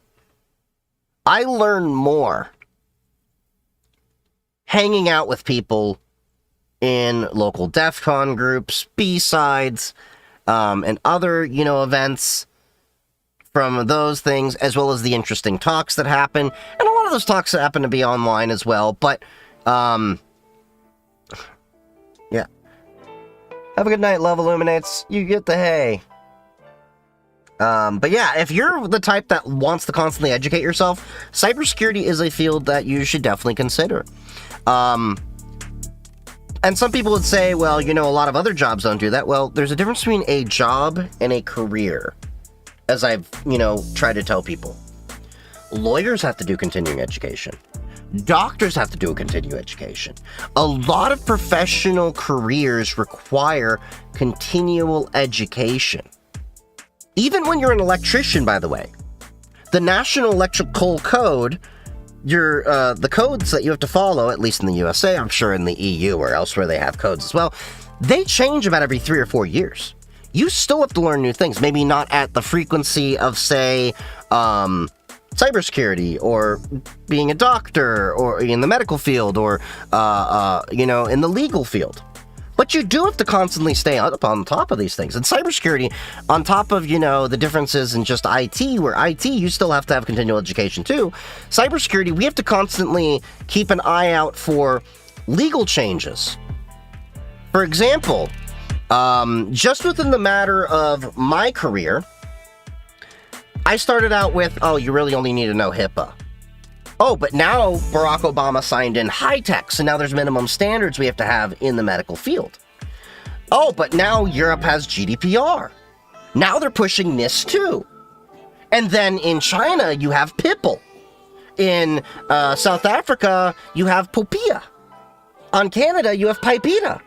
And if you're dealing with any of these entities, you have to deal with their respective laws and regulations. And a lot of businesses that are working in multinational states, that's what they have to do.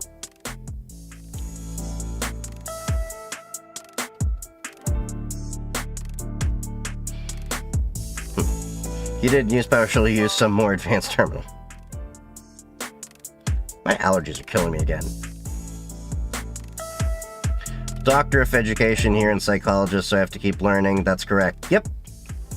Yeah, psychology, it changes all the time. What I tell people in general, and I don't know if this applies to other fields, but I know in cybersecurity and IT, it's a good mindset to have. But I know in general, you have to be ready to unlearn what you have learned, because we can learn new paradigms that shift completely everything we've thought before. But I say roughly every 5 years in IT to cybersecurity, you have to be ready to unlearn completely what you have learned before. And everything you once knew that was guaranteed as fact is no longer fact. A lot of the standards and things change. Like, before it used to be, you should always be using a VPN to connect sites to be, secure. And if remote working, you should use a VPN. Now we're moving into zero trust network access. Why are we doing that? Because now you can do micro app segmentation. So you can literally provision only the access someone needs over that secure tunnel via RBAC, role-based access control. And that's changed a lot as well, because then people start, pushing back on me, like, so we have to run everything through our vendor, and I'm like, yes and no, it depends on what you're trying to do. Thoughts on Linux Basics for Hackers book? I haven't, I'm not familiar with that one.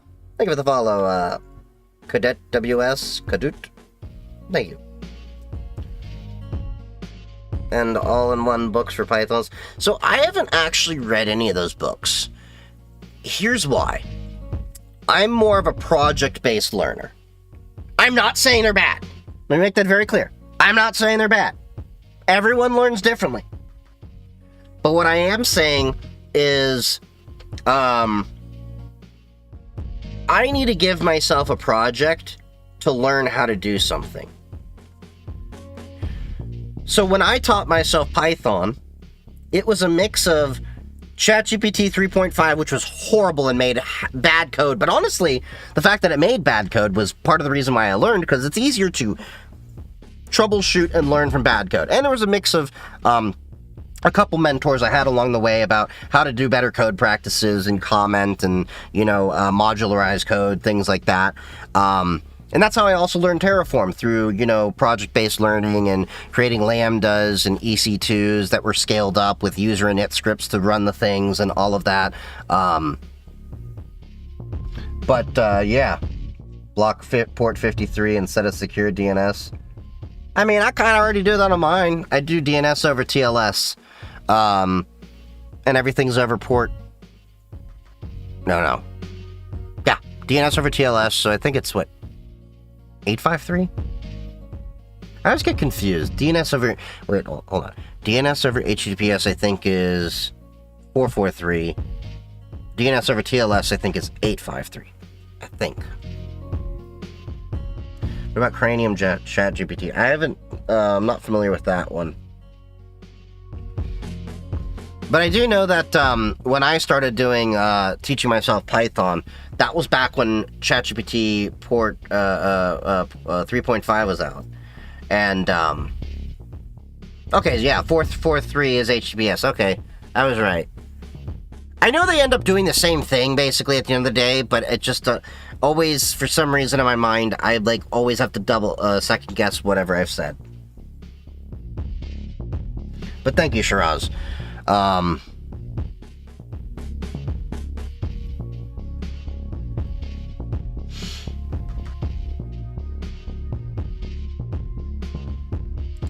But yeah, there's quite a bit of things going on, and but GrrCon I think was a pretty fun convention to go to.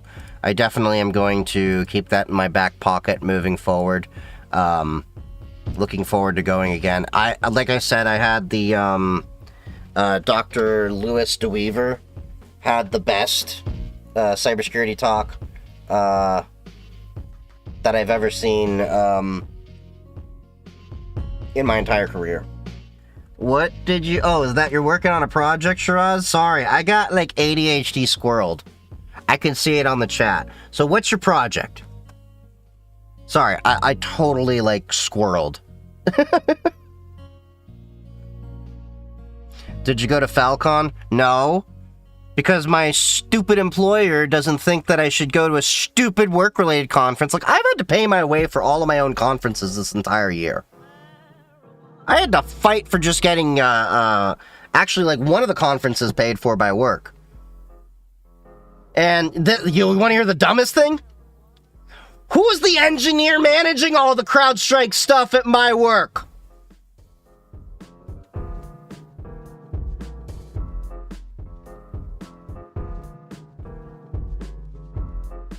Arcanum Cybersecurity bot.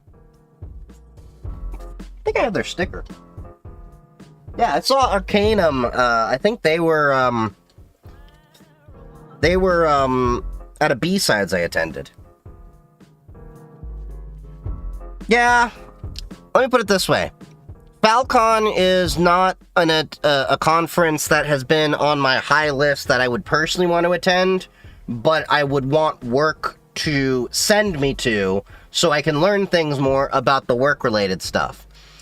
But if work's not going to pay for it, I'm not going to go. Too expensive to go to Falcon.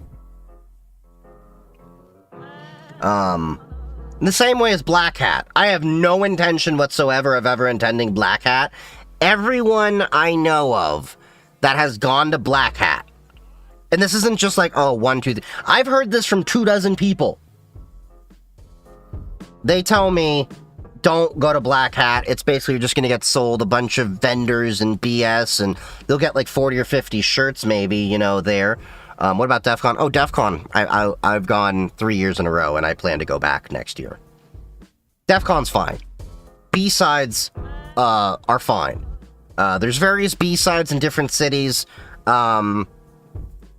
There's also local cons all over the place. Like, as I just mentioned, GrrCon I went to. That's the Midwest one. That's in Michigan. Just came back from there. Great con. Yes, exactly. So long as they're not sponsored by one company or they are particularly targeting corporations. So that would be like your RSA, your Black Hat, Falcon, Octane, Zscaler, Zenith. I may consider some of the ISSA conferences up there, depending.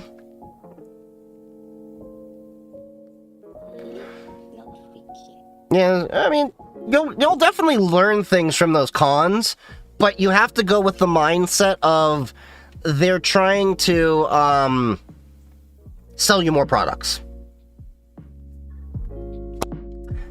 That's the only way I really know how to put it. So whether you're, going to CrowdStrike Falcon, you go to CrowdStrike Falcon, they're going to talk to you about like, oh, what modules do you have enabled in your company? Well, with this, a module over here with Charlotte, you now can do AI to, go through your entire thing. Oh, you should use our log scale SIM so that you can pull all your data into it. We give you 10 gigabytes for free per day, and then you easily go over that, and then you're paying for the SIM stuff because the C-suite's like, yeah, we should put everything in CrowdStrike, and the observability team and the engineers over here like, it is horrible. Why didn't we go with Datadog or another solution? You can't tell that I'm very sore about this, can you? Like the fact that they're forcing me to use their damn SOAR. CrowdStrike SOAR is one of the biggest pains in the butt. I would rather use their API, fire off some lambdas and stuff, and do that manually, because that SOAR is so limiting. And the support's not that great when it comes to things. Now, don't get me wrong, CrowdStrike on their endpoint detection, they're really fantastic there. But a lot of their other products, they fall short on. I'm just going to be honest.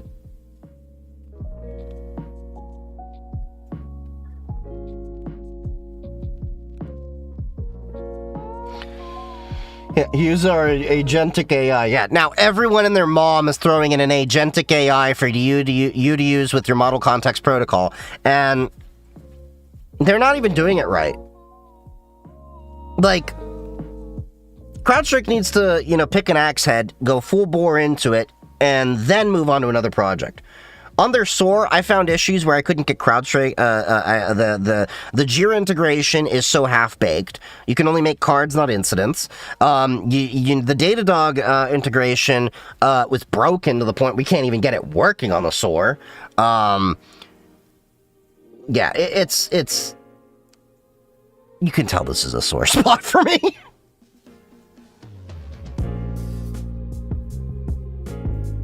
This guy is the Elon Musk of security. That is an offensive comment. Calling someone the Elon Musk of anything is basically saying that you're calling someone that only has Dunning-Kruger and doesn't understand the actual things they're discussing and only talks it at the high point and knows how to market BS and doesn't have any intention of following through with their promises.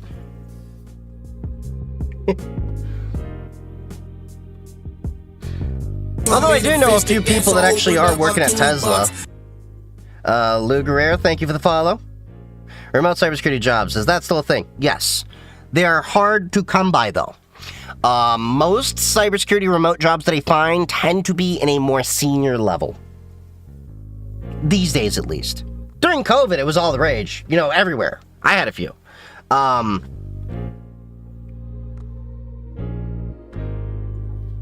Since it's not going through, I'm going to need to post this in parts. Yeah, I think there might be a limitation with, like, walls of text. So yeah, break your project down into parts. Worst case, drop it in the Discord or Matrix server.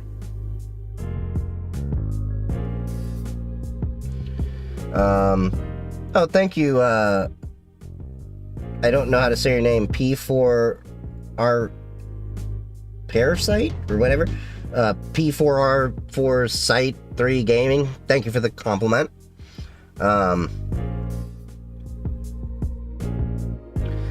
Will we lose to AI? Art has already been lost already, so is chess. No. So art hasn't been necessarily lost to AI. You have to understand, AI is never going to really replace humans in entirety. Let me give you an example. Everyone thought the ATM, the automated teller machine, was going to take away bank teller jobs. When you walk into a bank, do you not have the option to interact with a human when you're doing your banking? No. It's merely offset the capability of, you know, and in many ways, freed up a lot of the tellers to do a lot of the tasks that are a little bit more involved. AI still hasn't completely taken over art. Now, yes, it has taken over, like, basic asset creation and things like that. But AI is in a lot of, and let me make this very clear. I hate the fact that it's called AI, because it's not proper AI. It's really LLM and machine learning, which we've already had for many years. AI is the buzzwordy thing they call it these days. So these LLMs and ML and are not really going to completely replace. In the case here, my best friend, she's a graphic designer. She does all the graphics that you see for all of my content and everything. She still gets the vibe and everything that I need way better than any AI has been able to do. Now, with that being said, she uses those LLM ML tools to expedite her work. In the same way that I use LLMs and ML at work to expedite my own work. I can code things in Python. But it's the difference between taking 3 to 4 weeks to figure out different scripts that I need and having them done in a few hours to a few days. Or, like I said, a few weeks. But I still find a lot of issues when I'm having LLMs create a lot of my scripts that I have to correct. Like, even when I'm using Amazon Q, which is using Claude Sonnet 4 or 3.7 at work, I've found, like, issues like, nope, that's not going to work for these resources. Nope, that is Python 3.9. The latest at the time is 3.12. Nope, we are not going to do it this way because your hard coding credentials, that is insecure. We need you to go through, you know, a secrets manager. We use this secrets manager. Oh, no, you're programming it for doing a straight up Terraform. We're going to be having this go through Spacelift, and we need to configure it this way. So it does maybe 85 to 90% of the structure and everything, but there's still so much that you have to do. And a lot of the things that I know to do in the code is because I know what I'm looking for in code, because I've learned a lot of these principles. The problem with a lot of these LLMs, machine learning setups and everything like that is that it's garbage in, garbage out. AI is neither artificial nor intelligent. Well, it is artificial, but it's not that intelligent. All it is machine learning that's basically working on an algorithm for predictive text, and that's an oversimplification of what it is, but that's more or less what it is. It's trained on a bunch of data and will predict what things need to come after it, more or less. Oversimplification, but yeah. And I do not like that a lot of people are going to LLMs and AI as authoritative sources on things that they shouldn't be. It can be in a tool to assist with, but I don't think it should be something that will ever be completely relied on. Now, as far as the argument of will AI replace humans, you have to understand, in order for it to grow in processing capability, it also requires more power consumption. As it is, the electrical system that we have is very constrained. It takes multiple years to create new power plants. You're already seeing that some of these LLM,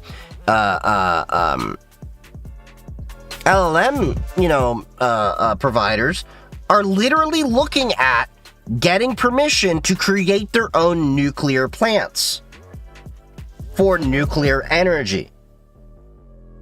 In many cases, they are the reason why, if you've been wondering why your electric bill is going up more and more and more, because they are eating more of the power in the power grid. And then they're also being given priority access.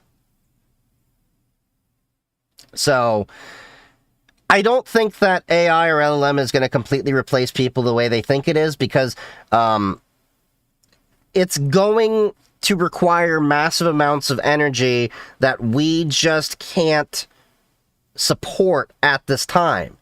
Because the scale of, like if you look at more people using LLM and AI, the more energy that is required. And what blows my mind is, I remember when everybody was talking about cryptocurrency and blockchain and everything, and they were harping more on the power consumption and how it's wasting electricity and resources and all that on the whole cryptocurrency, side of things than they ever have with AI and LLMs, which are actually using even more power than cryptocurrency currently is using.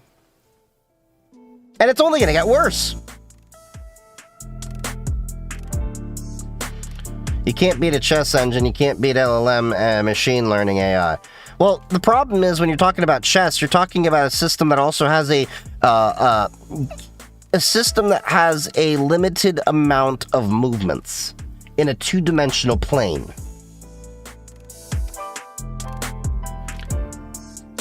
That is a very easy thing for it to train on. Let's remember, there were computers that were playing chess before machine learning as we know it came about. What was it? Wasn't it Bobby Fischer that went against the machine? You need energy storage for this to reduce the load. Yes and no. It's an issue of both generation and storage. Storage makes sense in terms of renewable energy with the ebb and flow of it, but you still need to increase the overall capacity of the grid. Not only that, you have to increase the resiliency of the grid. The United States electrical grid is actually not that resilient. Now, I forgot where I was reading this about how Canada's power grid was. Canada actually has a ring, I believe, around Toronto or such. So they actually have multiple points that it can fail and balance. But there are ways in the US that if certain power junctions are hit, can knock out entire cities, coasts, and all that.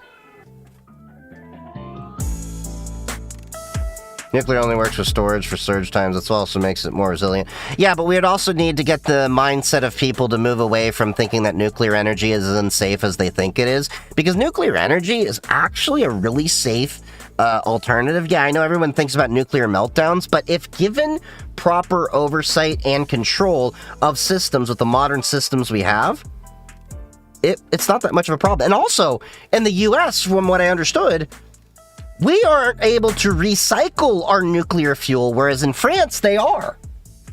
You can actually recycle, I think it's about 90% of the material. And even when you look at the amount of nuclear waste that has been expensed in the entirety of the US, I believe, and someone can correct me if I'm wrong here, it's something like a couple truckloads. Either way, it's like not that much when you consider the amount of waste that we've actually had. And my understanding also is we can now potentially use the nuclear waste from fission reactors for thorium reactors as fuel. So you could actually potentially use the fuel that's spent from one to fuel the next. I worked with a company in DC that was pushing for energy storage on the grid via lobbying. Yeah, that's the problem. Anything you want to get solved that requires government intervention, you have to lobby for. Good and bad. That's also why I tell people that I understand why people hate lobbyists, but in a way it's a necessary evil in the current system that we have. Because when you think about it, even if you are a local group that is trying to enact some sort of action, You have to do what? Lobby your congressperson. Why don't we just, I'll just grab solar panels and batteries, then boom, solved. Oh wait, those are expensive. Well, not so much anymore. So solar panels, one, those are coming down in cost. But with the advent of sodium batteries coming more and more to the mainstream, battery storage may no longer be a pricey issue. I don't know if you were paying attention to this, but there's actually been some significant breakthroughs in sodium capacity. Solar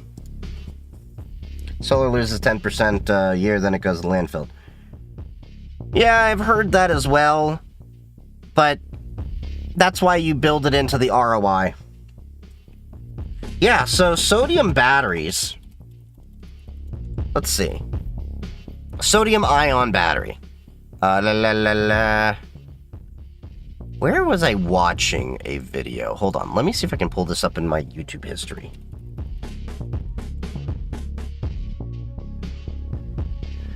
No, more proof that they last decades and lose about 20%. Well, now with more recent solar panels, I know. I remember before it used to be an issue with the reliability of solar panels. But I mean, it's technology. You give it enough time, it's going to mature. They're going to find ways to make it more resilient and more efficient. And are you excited Elon will become the first trillionaire? No! I don't believe that anyone should become a trillionaire. Look, if you think about it, an individual having $1 billion in wealth is already more than a person's going to be able to spend in their lifetime. Especially when you consider the money sitting in the bank is just making interest. And let's remember, most of his wealth is tied to Tesla, and Tesla is over-leveraged in so many different ways. And a lot of people, even of the Elongelicals, are starting to wake up and just be like, this guy's selling snake oil.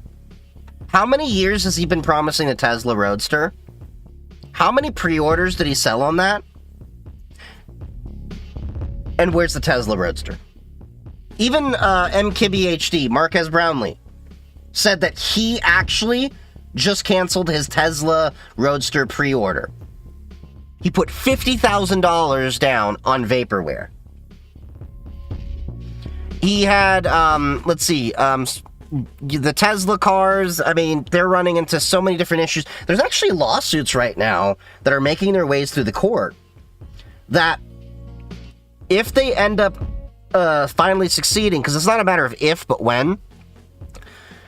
If Tesla wins this court case where there were fatalities involved with Tesla Autopilot and stuff, or Tesla self-driving, whatever the hell they call it, the best that happens is Tesla then has the status quo continue, but they keep facing new lawsuits every few years, every year, every few months or so, for people that actually have had a serious injury or even fatality tied to their autonomous driving capabilities that they've advertised.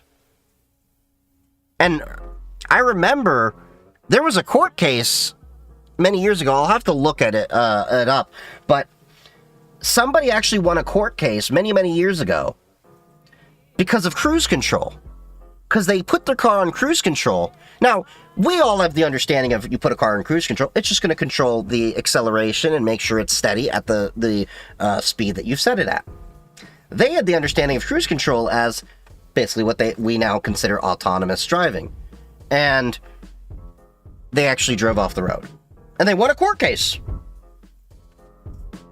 And this isn't even as egregious as the McDonald's hot coffee scandal, where it literally was coffee that was scalding hot. The woman burned herself so bad that she had to go to the ER. Like, that was a whole other situation that McDonald's spent tons and tons of money on PR to, like, whitewash it and be like, well, you know, somebody's being frivolous. Well, of course coffee's hot. It was beyond scalding hot to a point it should have never been at. I digress. But, yeah. Hold on, what are you saying? Just like how Kali's distro for network cyber professionals, I'm developing a Linux distro built for gamers. It's going to have all the Linux gaming tools pre-installed. But Shiraz, aren't there operating Linux distributions that kind of already do that?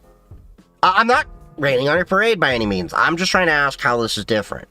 Because I know there's Nobara, there's Bazite, there's literally SteamOS. I'm just curious, what is the differentiation for one to use your project? Again, not poo-pooing on it, asking the legitimate questions other people are going to ask,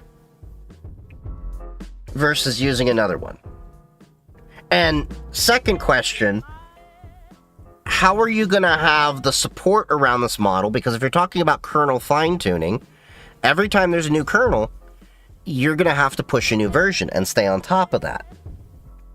So I'm just curious what your plan of attack there is, or is that something you're still trying to flesh out? Again, not trying to poo-poo you or anything. I am glad that you're taking on this project. It seems like a fun thing. I'm just trying to ask the questions that I know other people are going to ask, if you haven't thought of them.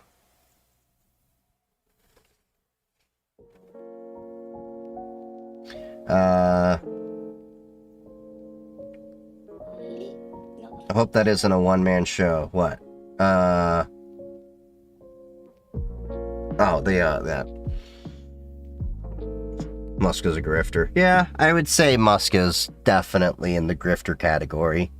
I mean, let's think about it this way. If we're looking at the welfare queens, Tesla and SpaceX are pretty much up there. Without government, what's the word? Not surplus.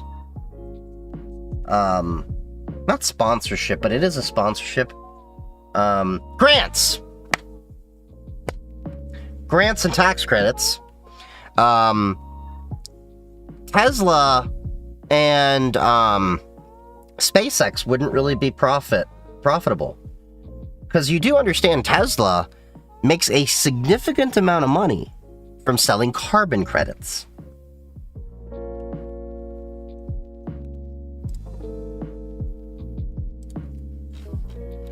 Hold on. Man, I've watched a lot of videos since that sodium battery thing.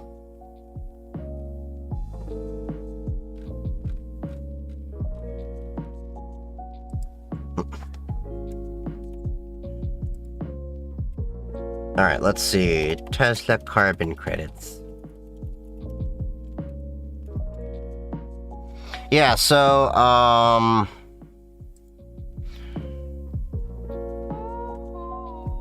basically, the carbon credits, we're making a lot of the money for them. Tesla produced over 362,000 vehicles and delivered more than 336,000. Total revenue dropped 9% year over year to 19.3 billion. Operating income fell sharply. Another significant factor that pulls a major chunk of Tesla's revenue is its automotive regulatory credits. For the last quarter, Tesla earned 595 million, which is again below Q4.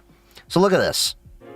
This is how much money Tesla makes just in this artificial market known as carbon credits. Now, for those of you not aware what carbon credits are,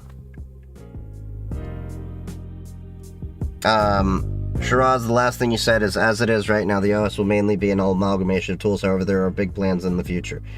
So you kind of just including a package to install everything else on top of it, or is it just going to be its own fork of something? Or yeah, that was the last post I saw. But anyway, carbon credits, for those of you not aware, and this is a completely artificial market, is essentially these green companies generate these things called carbon credits that they then can sell to other companies that are making a lot of carbon to offset their negative impacts. It is a completely BS artificial market that was created by governments and has been exploited by the industry.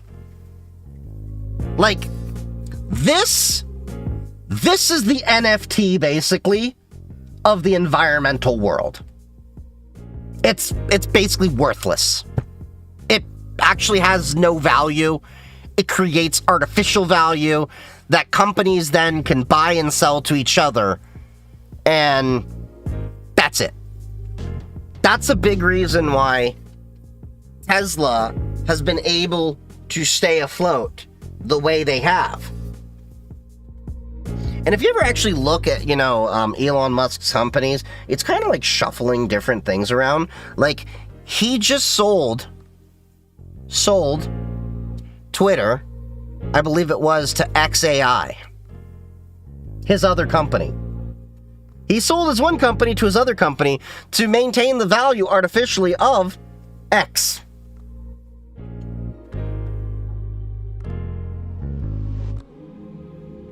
It's like that. You ever been in the city and you've had that, like, one person, or you've seen the movie probably, where you have that guy with, like, the 3 cards and he's shuffling it around, and then you put it on, or the cup game or whatever. It's like that. There should be a universal carbon offset. We could sell credits to each other. That's the problem. That's how it works. It's an artificial market that shouldn't even exist. It's a horrible implemented idea.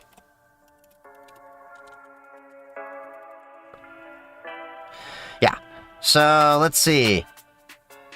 Carbon offset credits. A carbon credit is a tradable instrument, typically a virtual certificate, that conveys a claim to avoided CHD emissions to the enhanced removal of greenhouse gas, GHG, greenhouse gas, not CHD, God, my eyes, from the atmosphere. One carbon credit represents the avoided or enhanced removal of 1 metric ton of carbon dioxide or its carbon dioxide equivalent, CO2e.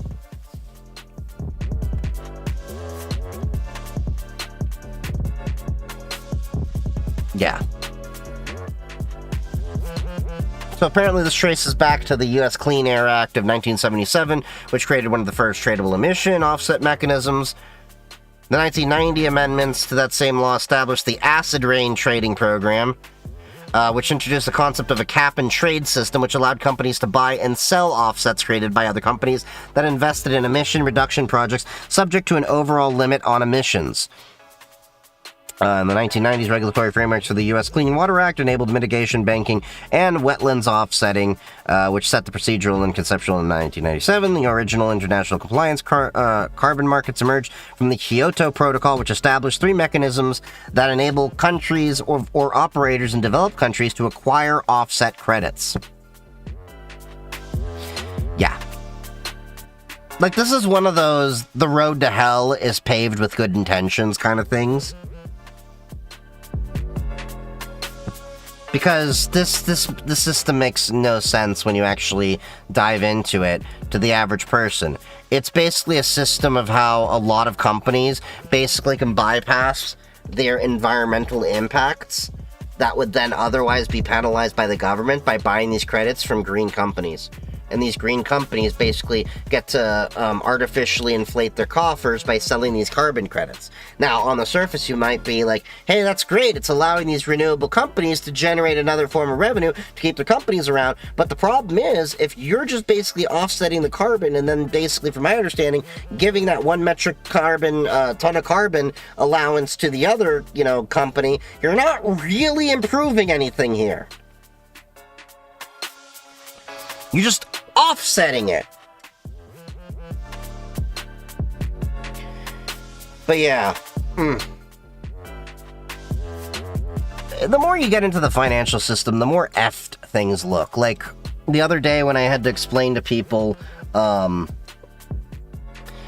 like, there's this misconception, for example, because people are like, well, the Fed should lower interest rates so housing would be cheaper to buy. And I'm like, the federal interest rate actually doesn't have as much to do with the mortgage interest rate as you think it does, because the mortgage interest rate is actually determined by mortgage-backed securities, and that's a whole separate market. Now, it happens to be the Fed is a large purchaser of mortgage-backed securities. But that's only been a thing that's really been happening since the original financial recession in 2009. It's going to be an Arch-based distro, so technically it's a fork on paper. That said, I don't... You fat-fingered ender. Okay. Funny how they deny climate change and sell climate change offsets. Yeah. It's such BS. It really is. Like, when you think about just how BS most of the monetary, the financial system that we have in the current world is, and how everything that we basically have in the current financial system is based on debt. Here's another,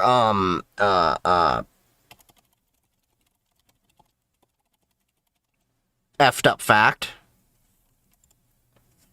There is more debt in the world than there is money in the world. So, because debt represents a future claim on economic value, while money in circulation is a liquid asset, global debt levels, such as the estimated $338 trillion in 2025, far exceed the value of physical money or broader measures of the money supply, such as M1 or M2. If I recall, there's like only like, what, maybe $40 trillion or something like that, and yeah, physical currency is around 8.3 trillion, allegedly. But the broader money supply, which includes checking deposits, is estimated at around 65 trillion. So, it's really effed up when you think about that the entire monetary system that we have in this world is based upon people always being in debt. Which is really a inhumane thing when you understand that there's always going to be people indebted in order for the current world that we know it to succeed. Oh, did I just go to ads on the Twitch side?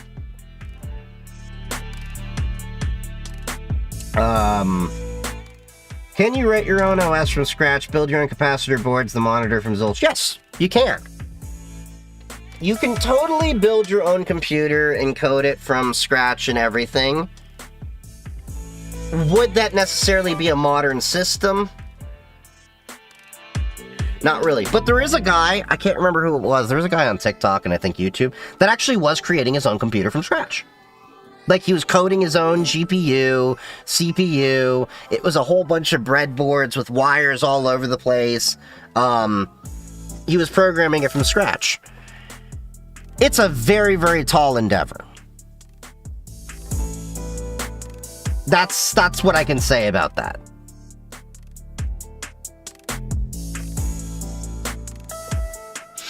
How can I make money without leaving my house, without getting a real job? Not influencer.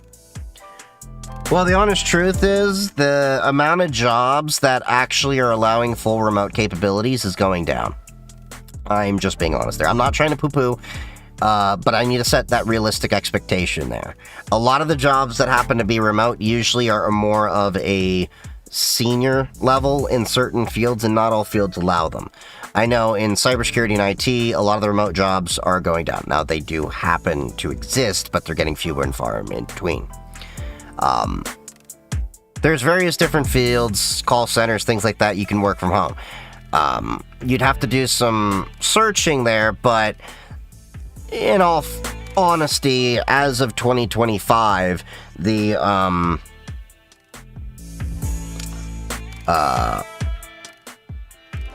situation has really changed from how it was during the pandemic, where it was really easy to get these remote jobs.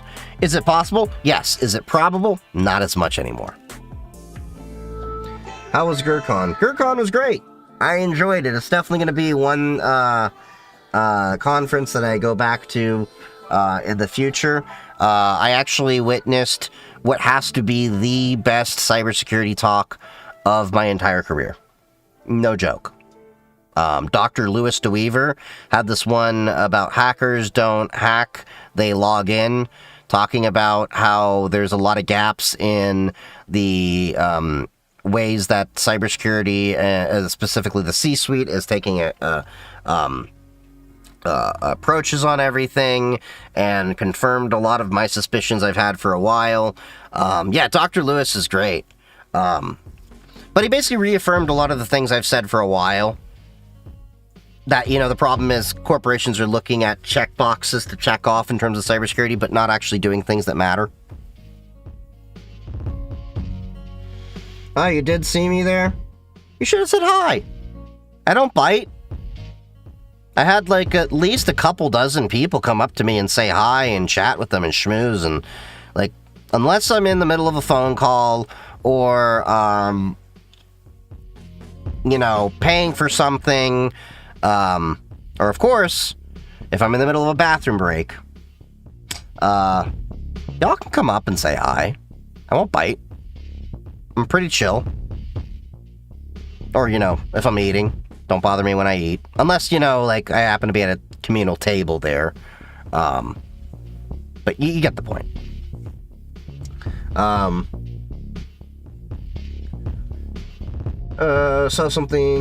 Having trouble installing Battle.net on Linux, Fedora, any tips? When it came to installing Battle.net, I was actually using Lutris. Lutris worked the best for me. It should work pretty well. There's also Bottles, which I've heard a lot of people have had success with.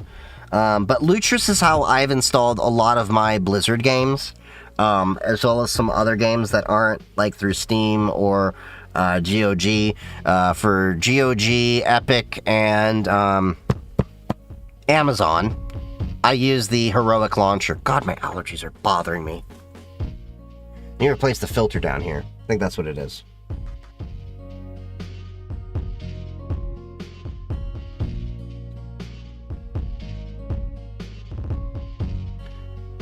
Let's see. Preferred flavor of Linux. So I use Pop! OS for most of my day-to-day stuff. On my mini laptop, I use Debian 13. On my secure laptop, I use Cubes OS. On my ethical hacking laptop, I use Parrot OS. On my servers, based on my mood. At work, I often use Red Hat or Amazon Linux. But in my own lab, I tend to use Ubuntu, Debian. I don't use CentOS anymore because that's kind of gone the way of the dodo. I still gotta find my RHEL alternative, but I haven't really needed to use RHEL types of Linux in my home lab for a while. Originally, the project was supposed to be written in Fedora to take advantage of Kickstart. That said, eventually we made the executive decision that the customizability you got from Arch was something gamers would appreciate. Do I consume abandonware? I mean, yeah. I'm pretty sure everyone that's been in the field as long as I have has some games or something like that that are abandonware.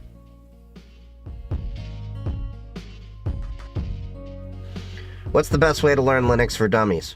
Install it on a machine, force yourself to live in it, and use it every day. Just like when you're learning a new language. Immerse yourself, you force yourself to use it every day. Yes, it's a little bit of a process. It takes a little bit of an effort. But that is the best way to learn something. You can try, using a virtual machine and, tinkering with it once in a while. But if you really, really want to, force yourself to learn something, immerse yourself in it. That's what I did many years ago. I got pissed off at Windows Vista, and when XP became end of life, I went full bore on Linux. And, that's why I'm so comfortable with it.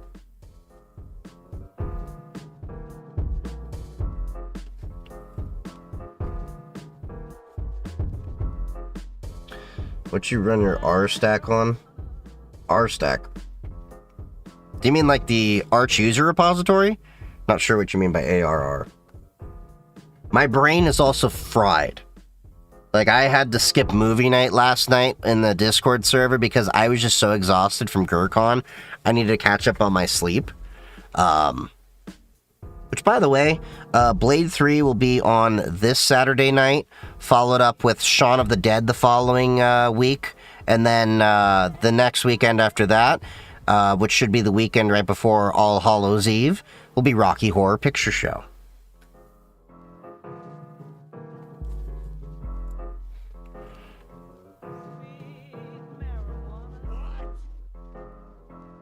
But yeah. mean the Jellyfin Plex services that feed into that. Oh, I haven't really used Jellyfin or Plex much. It's on my to-do to build those projects. There's just so many different projects I haven't had enough time. And, eventually I'll build a Jellyfin server, not Plex. Plex can go kiss my butt, with all the ways they've been doing things that are shady. But eventually I'll get Jellyfin set up, and, set that up in my, home. But first what I want to do is, I want to get over-the-air TV working. So I'm going to need to get an over-the-air TV antenna. I want to run, that through the network. And, God, my nose is just so freaking itchy. I need to replace that filter down here.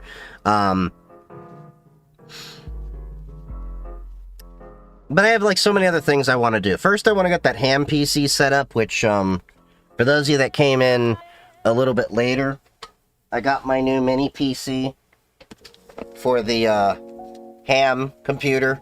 I have a minis forum over there, which I think is running, like, an Intel, I want to say, like, N100, maybe an N150 or N97. But I got this guy running a Ryzen 7 5700U with 16 gigs of RAM and half a terabyte. The minis forum is just having a few weird issues, so I'm going to tinker with it, see if I can get it working. Might just need a firmware update. And then I'll probably reuse that as a little server. Like, if I can, I might set that guy up for a Grafana server. Well, Grafana dashboard for everything. Oh, yeah, I should totally do that. That should totally have more... I could probably put more memory in it. Because I think what I needed was 16 gigs of memory for the Grafana instance for piping in. Ooh, then I should set up a Graylog server for normalizing the logs to do Suricata. Oh, sorry, I'm thinking out loud. Those are home lab improvements. But as you can see, I got like so many other things I want to get around to, and I'm kind of a basic bitch when it comes to my TV needs.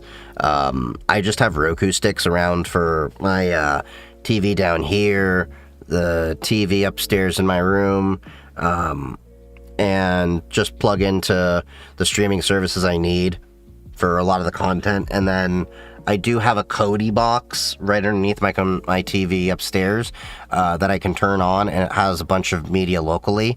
So if like the internet or whatever goes out, yeah. Can you recommend a cheap mesh-tastic device for starting out? Oh, absolutely. So the cheapest end of things would be on the DIYs. I'm going to give you a few options. All right. I'm going to give you a few options here. So on the cheapest end of things, you have the Heltec V3. This is a DIY kind of case. You'll need to buy the board over here, but as you can see, it's very inexpensive. If you're in the EU, if you're in the US, you're going to need the 902 to 928 megahertz band. If you're in the EU, you're going to need 863 to 870 megahertz. And they can decide if you want a plastic shell or not. They can offer it to you, and as you can see, it's only $2 for that. Now, you will need an antenna for that. It looks like it comes with one.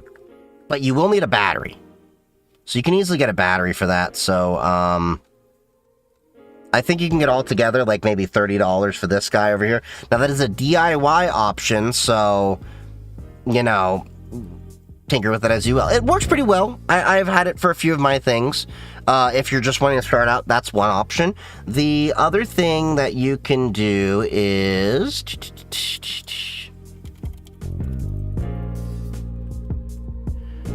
I'm going to give you a couple of options. This is another one that's really great. It is the SenseCap T1000. I have one of these over here somewhere. Ah, yeah, it's right here.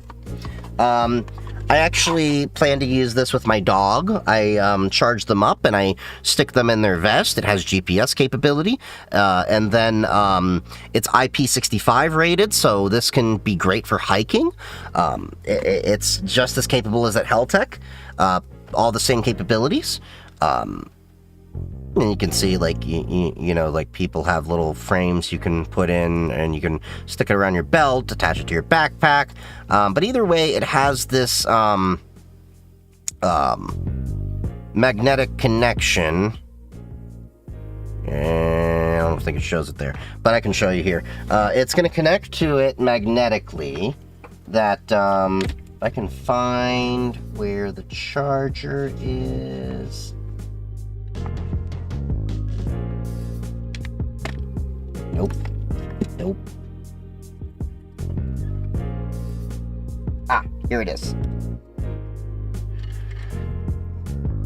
So it's gonna have a magnetic charger that just claps on like that. So this is a nice little inexpensive one. This is gonna be just a little bit more expensive, but this is only about like 40-ish bucks. You can also pick it up on Amazon. These are great inexpensive ones. The device that I use is a LilyGo T Echo. I will show that to you as well, if you do want to go down this route. I'll show you how you get it from them stock, but then I will show you where I bought mine. Not T Echo, T Deck. So this is actually, the T Echo is another device I have somewhere around here. This is also a nice, great device. The Sense Cap I recommend a little bit more to most people because it's IP65 rated and it's, you know, a good all-arounder. This one with a nice antenna, besides that little rubber ducky it has, could do fantastic amounts of range. You do generally want an external antenna, of course, because you can get more gain, but also GPS capabilities and some of these. They also have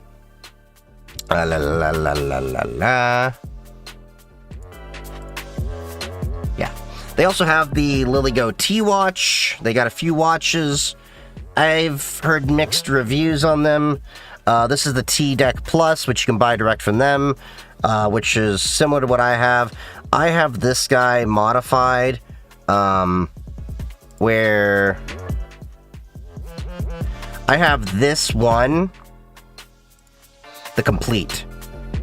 It's a little bit more expensive, about 116 bucks, but it comes with a case, a decent antenna, and a 3000 milliamp battery, so it lasts quite a while. GPS, all that. That's what I personally use. You can also use this in Bluetooth mode, so you can actually pair it to your phone, and then use the Meshtastic app on your phone, which I tend to use a little bit more often, but I can use it as a standalone device as well. But as you can see, Meshtastic is all that not expensive.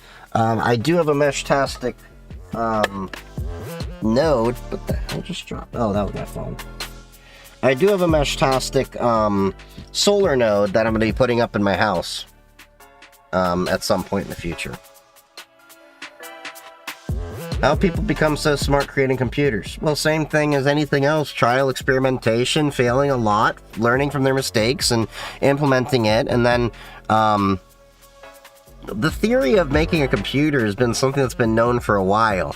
As far as making one from scratch, that's a whole other issue, because CPUs have been one of the biggest issues when it comes to creating a computer, because let's put it this way. When you're talking about x86 CPUs,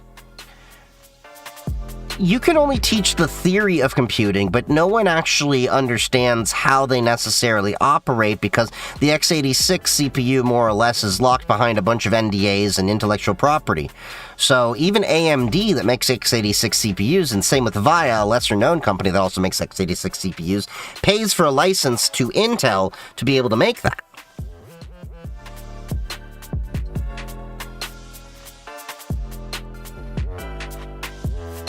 And I just got a restriction on TikTok for advising people to buy products outside of TikTok.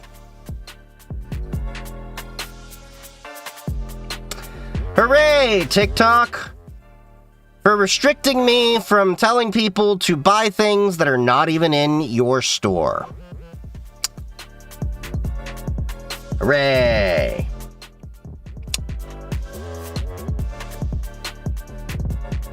In the future, planning on having a storefront that you can purchase games from that will have a pre-configured profiles.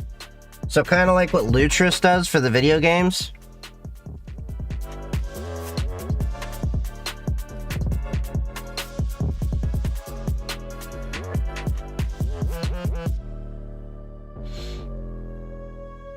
I fly small airplanes over the Everglades and I can't get any cell service. I wonder if it could work. Well, Meshtastic... Okay, so... Meshtastic can work if you're in range of another Meshtastic device. Now, if you don't understand how Meshtastic works... So, like, when I was at GrrCon, there were areas I literally had no cell service. Or, like, I got, like, barely one bar and could barely do squat. But I could text people. So Meshtastic, by default, you can enhance the amount of hops that you allow, will allow you to reach any user within 3 hops. You can up that to like 5 or 6, I believe. So as long as you can see another mesh node, and every Meshtastic node is also relaying other people's messages. So as long as you can see another node, it can hop off that node, and then hop to another node, and then hop, you know, so you got 1, 2, 3 hops. Can, as I said, potentially increase that. Doesn't mean that it'll be reciprocal, though. So, and Meshtastic in a, more rural setting, you can get, I think, what, 5 to 10 miles of range. So you could, in theory, put a Meshtastic node, LoRa, on there. Meshtastic is just one of the use cases of LoRa, on the actual plane that you're talking about. You could make another node near you that has a really high gain antenna, like the solar nodes that I'm going to be putting up in my house, to do the same thing, where it can actually help amplify and cover more of the area, and then can go to your device from there. Or you can have that. There's a lot of cool things you can do with it, but with your use case, you may want to look into Halo, which is HALOW, which is another use case of LoRa, but it's Wi-Fi over LoRa, and you can do that for miles. And I think the theoretical max limit of throughput on there is 3 megabits per second, I think. Which is good enough for, like, some kind of video and stuff like that. There was a video we were watching on stream a few months ago that I think detailed that use case. So there is ways to do that. And, you know, you could potentially cover miles upon miles of Wi-Fi using Halo. And all LoRa stands for, by the way, is long range.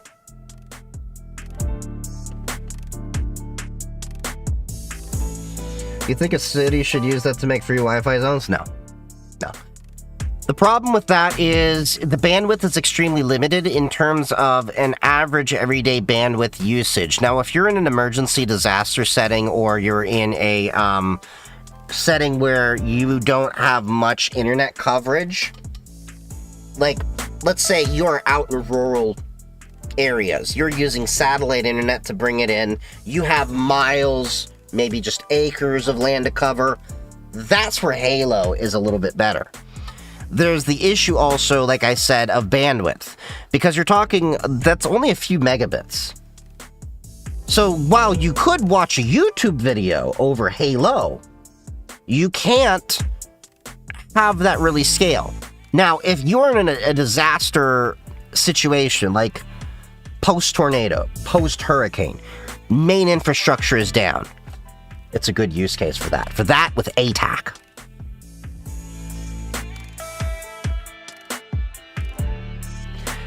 And that's where we get into, like, you should understand radio and ham radio and all that stuff. Which, by the way, if you have a ham radio license, you can start doing all sorts of fun amplification with Halo. Because I believe the The limit, if I'm not mistaken, with an unlicensed setup is 1 watt. Now, once you actually get into a ham license on many bands, you can amplify up to 1,500 watts. Now, of course, you know, that's your transmit power. Necessarily, will you receive that back? That's a whole other issue, because that goes into antenna design, yada, yada, yada. But yeah.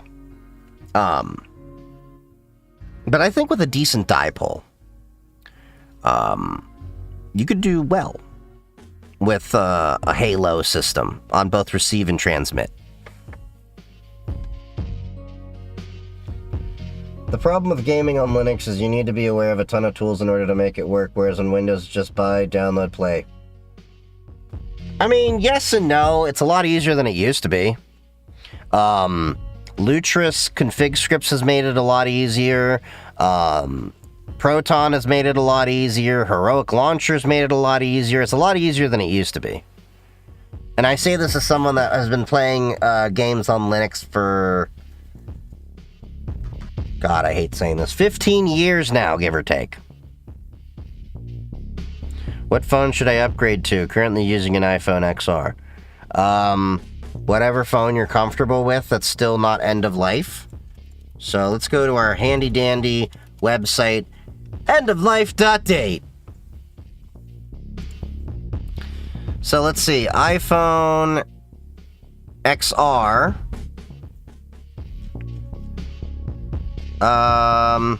Still supported. Oh, but only from iOS 12 to 18. So, I mean, whatever phone you're really happy with, you could get a Pixel installed Graphene OS. But if you like iPhone, stick with iPhone. I mean, I know a lot of people hate on Apple and everything, but, it's one of my phones. I'm kind of basic. I just, I had an iPhone 12 mini. I liked my mini phones. And the only reason I went to a 15 was 2 reasons. Apple Care had ended on my 12 mini, and, USB-C.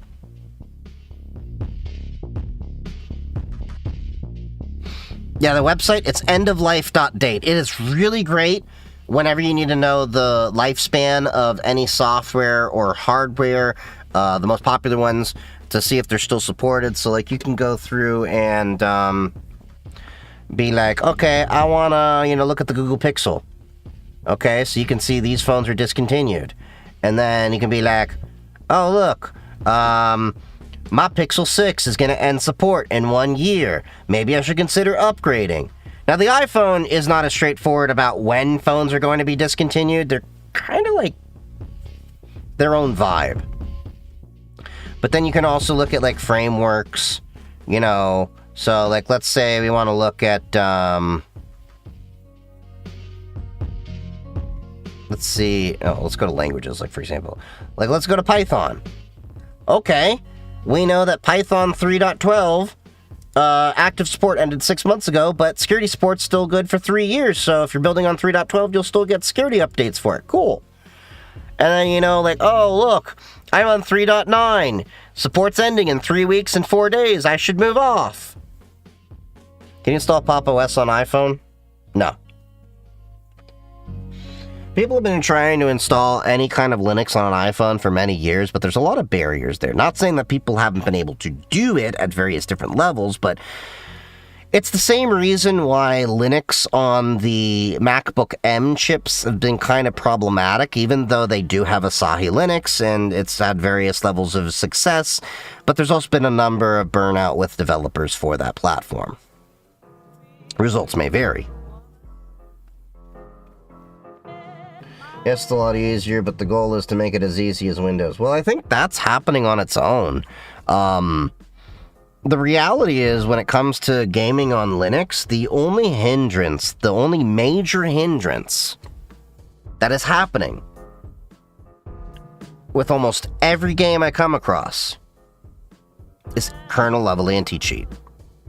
And as I've said before, kernel-level anti-cheat is a dangerous idea, and it's dumb. And as we were talking about earlier, with the talk I listened to from Dr. Louis DeWeaver when I was at GrrCon, he argues that kernel-level access, even for security tools, is dumb and dangerous. So he even takes it a step further that, like, no, CrowdStrike and all this, they don't need kernel-level access. And, you know, after having a talk with him, I'm kind of coming around to seeing where he's at and thinking on that, too. Where most of what you just need to know is the metadata. And it should be able to figure out all these things. And Microsoft, from my understanding, is also getting around to wanting to remove kernel-level access for a lot of things, especially because of the CrowdStrike outage. And, yeah, kernel-level access is just a bane on society. Now, what is interesting also at the same time is there's been discussions around multi-kernel approaches with Linux, and the interesting thing is that there were two different people that came up with approaches of multi-kernel, and one of them was actually ByteDance, the maker of TikTok. They came up with an approach for multi-kernel. The idea with multi-kernel is, so like, we're all familiar with the idea of virtual machines. You have the Russian nesting doll approach of you can run an operating system inside an operating system, right? Multi-kernel is essentially just being able to run multiple kernels at the same time and provision its access. So imagine, if you will, one could have your regular kernel, like I'm running now, that does not allow kernel-level access to the levels that they want, and then I could run a kernel-level access kernel just with a certain amount of CPU and RAM access to play video games, and when that video game is done, that kernel is off. Therefore, I only gave kernel-level access to that one kernel on the operating system, but not the kernel to the rest of the system. Now, this is a very, very relatively new idea and paradigm inside of Linux. So it's probably going to be a few years until we see this idea mature and take off. But nonetheless, I think it's a great idea. Scratch myself. Do you think they will succeed through kernel anti-cheat liability? What do you mean by that, Mendo? Like, will they succeed in allowing it or not allowing it? Like, I don't know what you're saying. Spotify has lossless music now. That is that only available with wired headphones? No, lossless music is regardless of the headphone. However, you will only be able to notice the difference with lossless music with good quality headphones. So, yeah.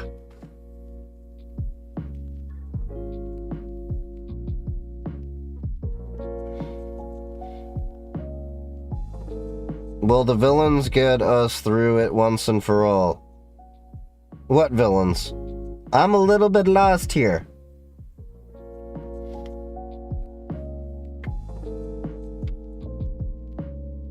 I do need to set up for this,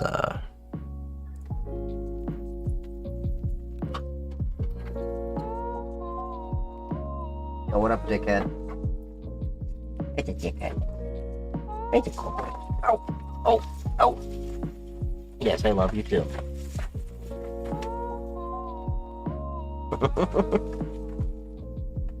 No, the kernel hackers.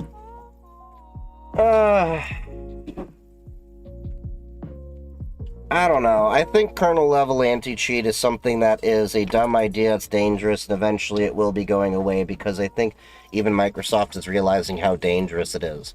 Now, kernel level anti-cheat could actually be possible inside of Linux. There's nothing stopping anyone from creating a kernel module for Linux. Because the kernel is completely open source. You can tweak it and hack it and do whatever you want with it. You can grab the source code if you want and modify it in any way you so desire, and then redistribute that. But developers aren't developing for that, and I think also a lot of people in the Linux world would not be comfortable with installing kernel modules that require root access to play certain games. Because the second you now have to start asking for root access to just install a game, people start raising an eyebrow. Do the government should have BD backdoor access to our kernels? No. And I believe there's been a few attempts historically that have been alleged to be from the US government that have been thwarted because of the open source process. But there's also been other state actors, or allegedly state actors, that have tried to get backdoors into Linux, like the XZUtils is one that comes to mind, that whole potential backdoor.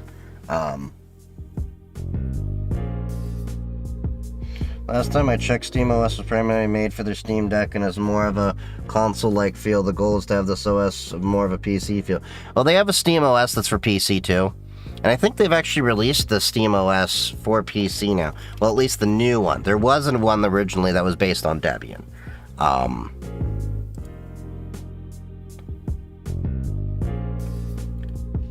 Okay, so you can install SteamOS on your personal computer.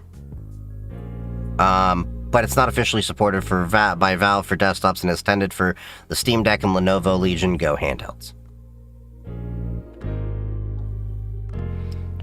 Why Apple and Microsoft allow Linux to run free? Linux eats their profits. Well, because Linux is their own thing. Linux has been open source for years. It's been around since 1991, building on top of the GNU utilities that have existed since the 70s and 80s. And it's part of this whole movement and everything. In fact, if you actually care to learn the background of how and why Linux came to be and the success that it is, there's a relatively old documentary called React OS. You can find it freely on YouTube and many other places. But I generally recommend a lot of people to check that out to learn the history of Linux and the free software movement and open source and how that all came to be. Because you'll understand the Cathedral and the Bazaar, Linus and the Linux kernel, how the Linux kernel came to be, how the Free Software Foundation laid the Free Software Movement and Foundation laid the groundwork for a lot of this work, the whole work with MIT that kind of this spawned out of, and all these different things. But let's remember, Apple benefits from Linux just as much as Linux has benefited from Apple. If it were not for... Okay, not directly for Apple. Apple's now the benefactor of it. The Common Unix Printing System. Apple was a sponsor, and still is, for a lot of the print systems that Linux uses in cups. There's other libraries that Apple also depends on that come from open source and Linux projects. Now, Apple itself, the Mac operating system, is not Linux. I don't know why people have this misconception all the time. It was built off the Mach and Darwin kernels. It is a cousin to Linux. They are both Unix-like operating systems, but they have totally different origins.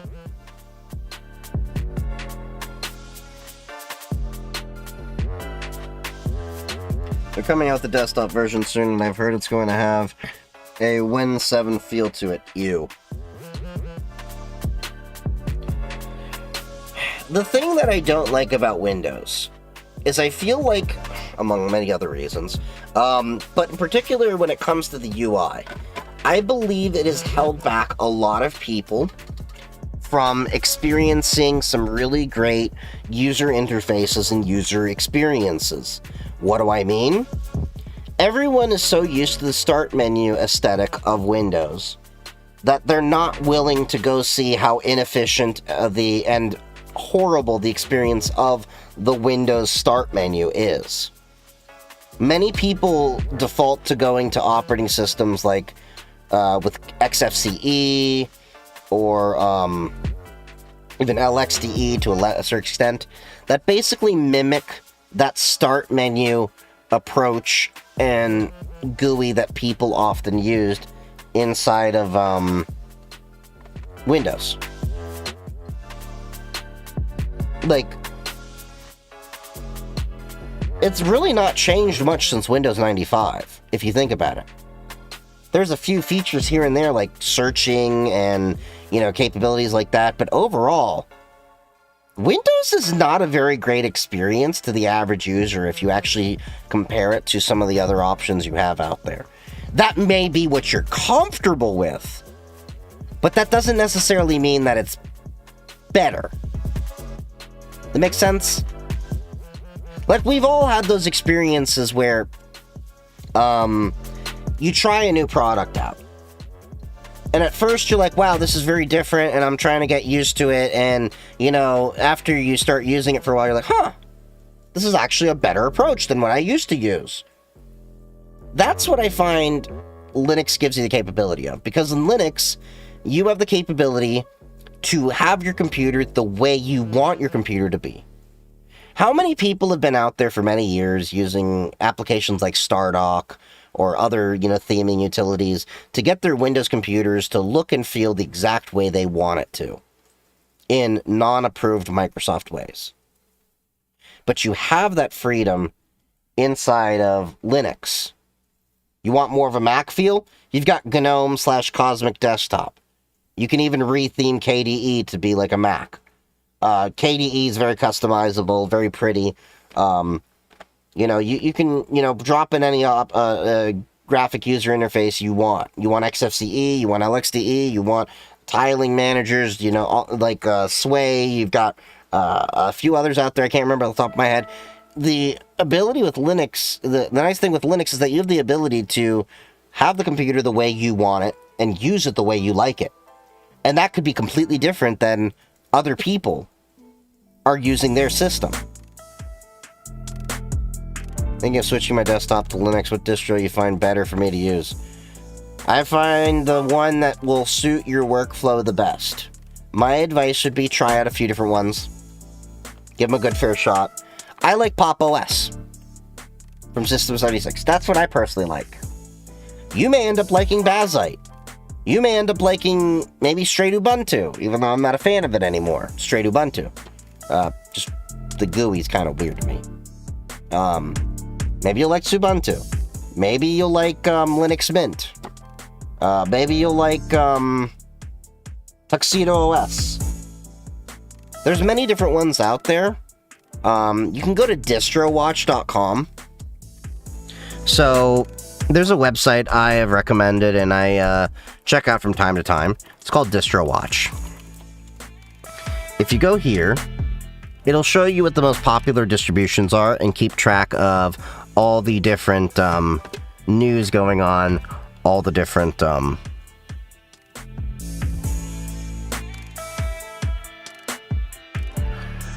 here we are.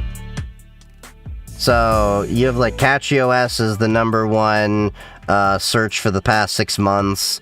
You've got Mint, MX Linux, Debian, Endeavor OS, Pop! OS, Manjaro, Ubuntu, Fedora. You can just go look through all of these and be like, hey, okay, there's this one over here. Here's Catchy.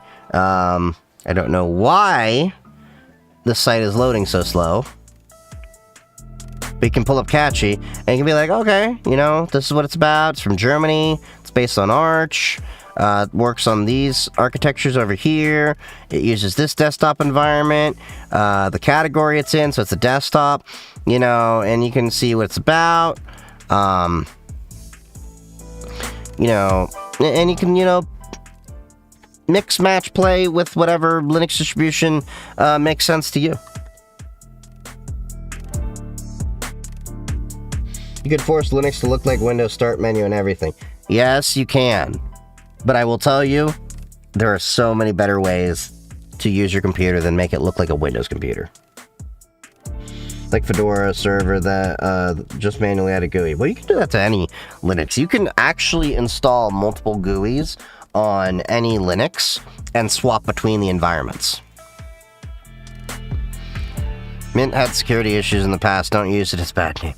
Yeah, I remember their website got compromised and they were delivering malicious ISOs for a few weeks.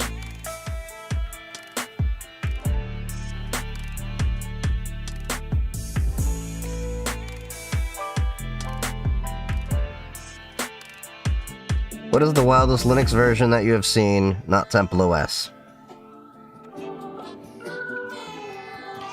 If you know, you know. Why that would be...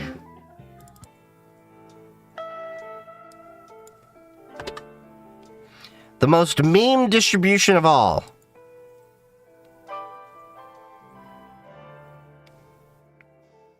Oh, god damn it. Is it really not working right now? Hold up.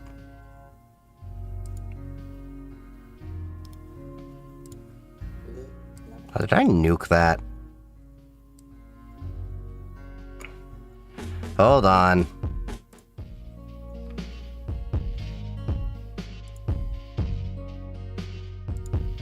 I forgot I cleared that out for space.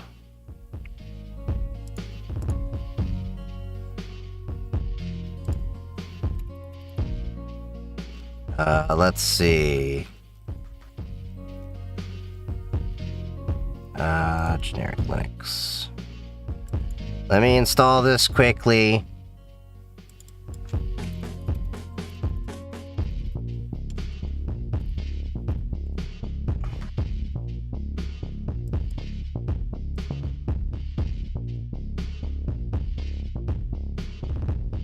Oh yeah, I forgot. Can't have a space in the name.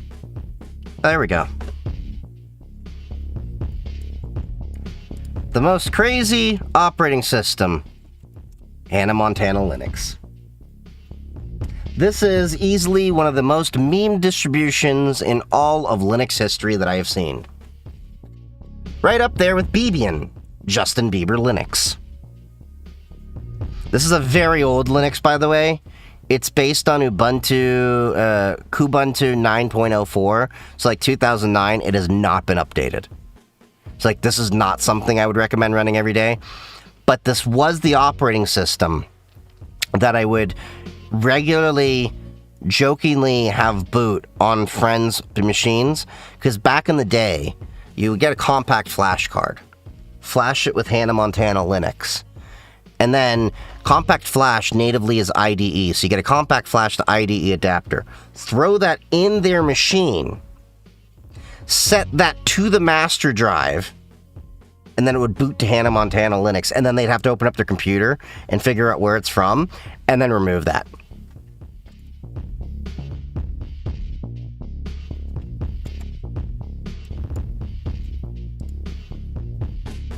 But it is like a ridiculously pink operating system, as you can see.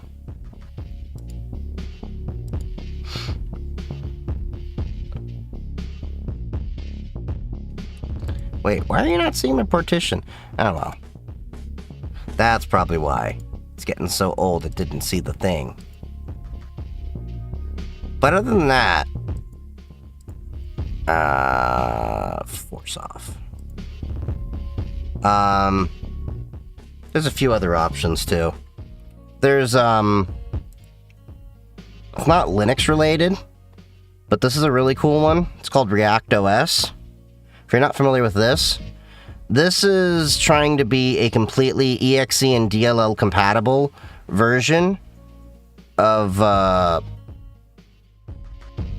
Windows. Completely open source. Like, if you go into the control panel, looks just like old-fashioned Windows. Computer name, you can even set your work group. This has been a project for a few years that, like 20 years or so they've been trying to get it to work.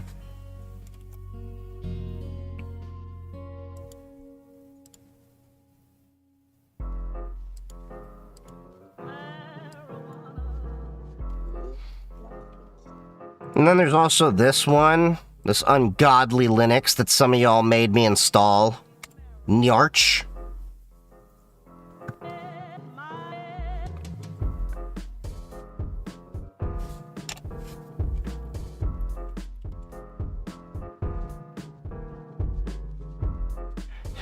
This was for your, degenerates. That had, the whole, you had a waifu downloader. So you could actually, like, download random waifu pictures. Yeah, this is for you degenerates. You had, the cat girl downloader, too. What else was there? The Nyarch Assistant, which I think was an LLM that was like a waifu. Like, no joke.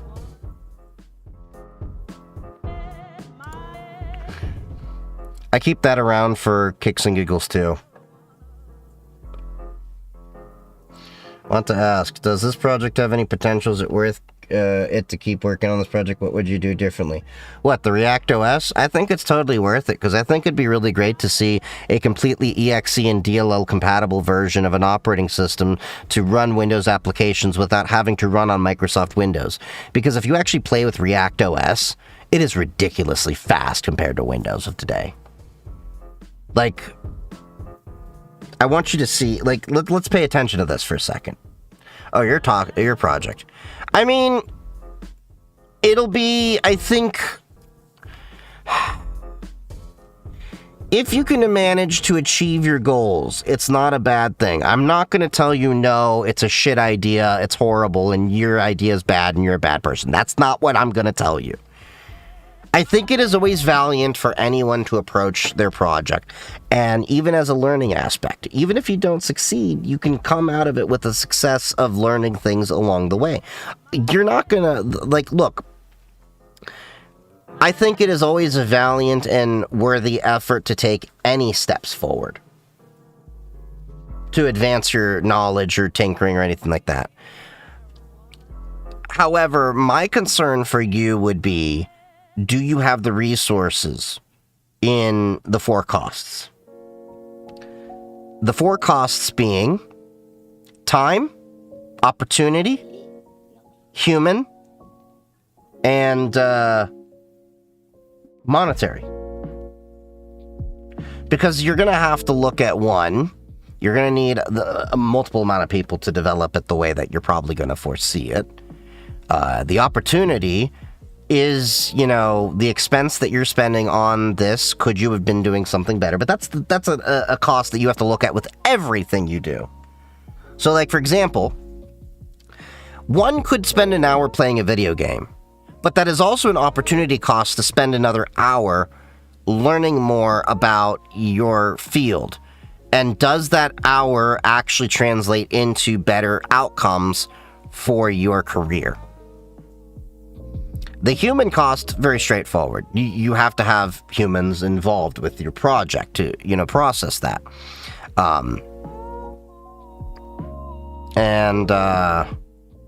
Yeah. So I'm not going to say, no, you shouldn't pursue the project. I just want you to ask yourself, is the project going to be bringing value in a way that is going to make sense to the community? Or even, you know, smaller goal than that, what are you personally going to learn out of this project, win or lose? Either way, it's a good, you know, thing to put on your resume moving forward. I have a lot of projects that I failed at, but I've learned a lot of tactics, techniques, and ideas and approaches from, you know, the things that I've failed to do. So I think it's admirable that you're doing what you're doing. My only question is, how parallel is that work to other people that are trying to achieve the same goal? And what are you going to be doing differently? Oh, what, you're asking about how to run DeepSeek locally? That's not too hard. So you can do that through either Ollama or LM Studio. So let's open up LM Studio.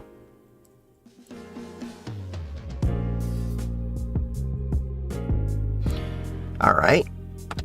So we have LM Studio over here. I probably should download an update. It's been a while since I've used this.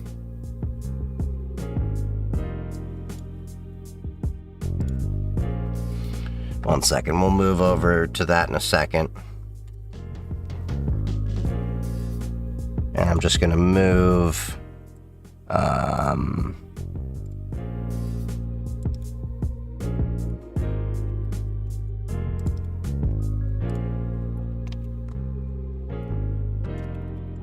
Alright, let's see. So we've got that app image.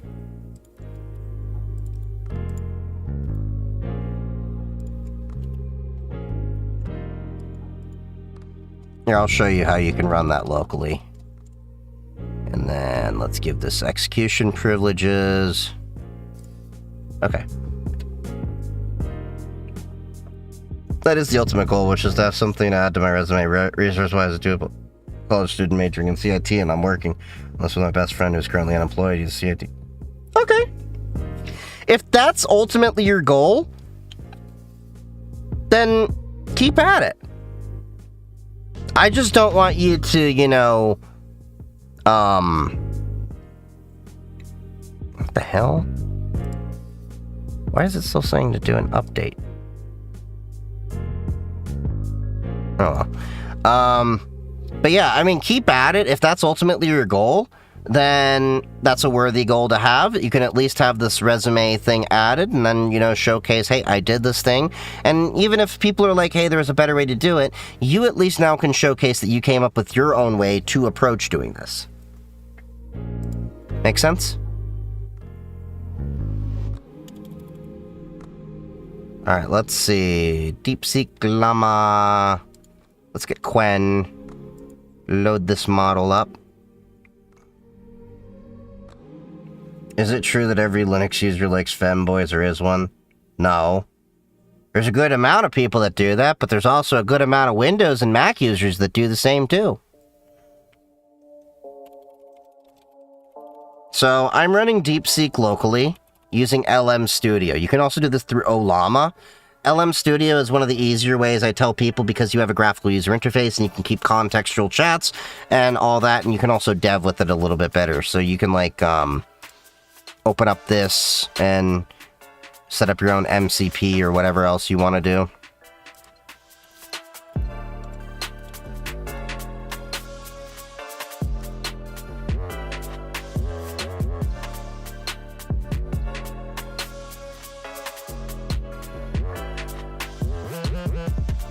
Oh, that's funny.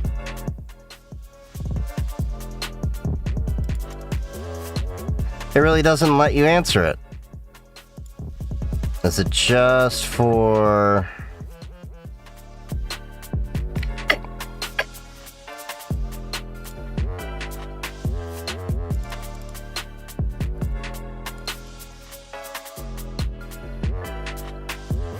Okay, so if it's a Quen distillation, it doesn't. But if I use a Llama distillation...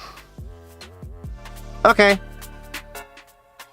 If you use DeepSeek R1 distilled with Llama, it works.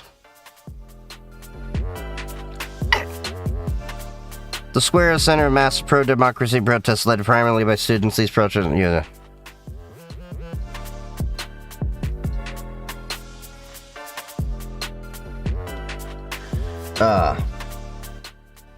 Ubuntu, Pop OS, what? I like Pop OS, but to each their own. What kind of token count do you get running it locally? It depends, but this one was 48.87 tokens a second at 525 tokens. The initial one was 28 tokens. But this is completely offline. Like you can see, we even tested it doing CB radio versus HF amateur radio. Here, we'll throw up another one for DeepSeek.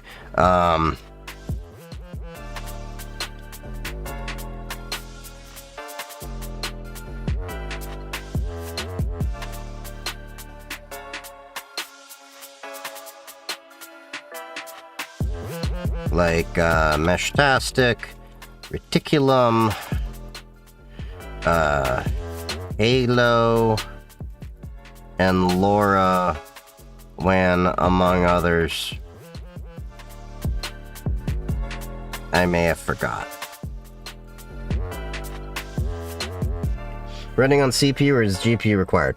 You can run it on a CPU. Well, it really depends on the model you're running. So if you run Mistral runs a little bit better on just CPU. But of course, if you have a GPU, you can make it run better. So this is using my NVIDIA 3070 on my Linux box to run this. And as you can see, if I load this up, I can actually tell it the amount of GPU offload. So I can load this up, and I could do, let's see, just with the CPU.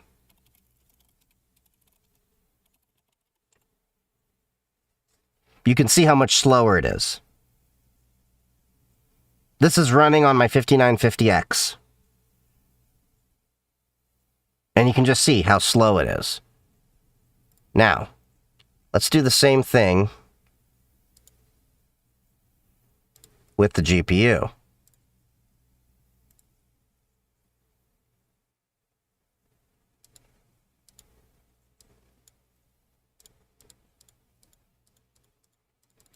Here, we'll just open up a new chat over here. You can see the GPU makes it a lot faster. You don't need to run it with a GPU, but you can. The GPU just has a lot better capabilities for running it faster. And getting a better GPU is one of the reasons why I want to get a better GPU as well, in part for LLM work and machine learning and things like that. That's why I'm looking at a 5070 or 5080 eventually. Ask it to give it one and only the best Linux distro to answer once and for all. Yeah, that doesn't work that way.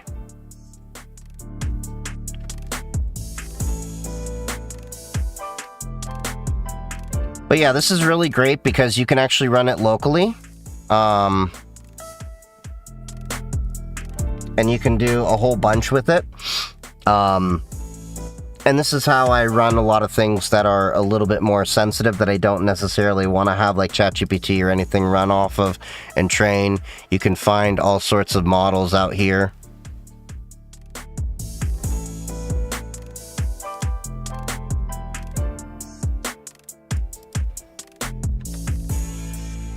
Right, it's going to answer Arch or Fedora?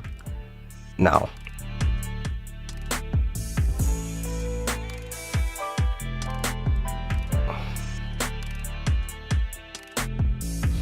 Did you read my paragraphs?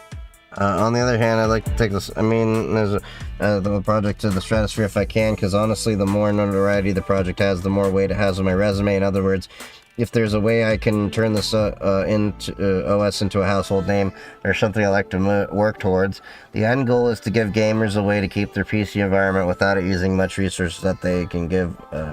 Can have more resources that they can put into their game and be able to play and purchase games with relatively ease. Yeah. Hey, Sugar, how's it going?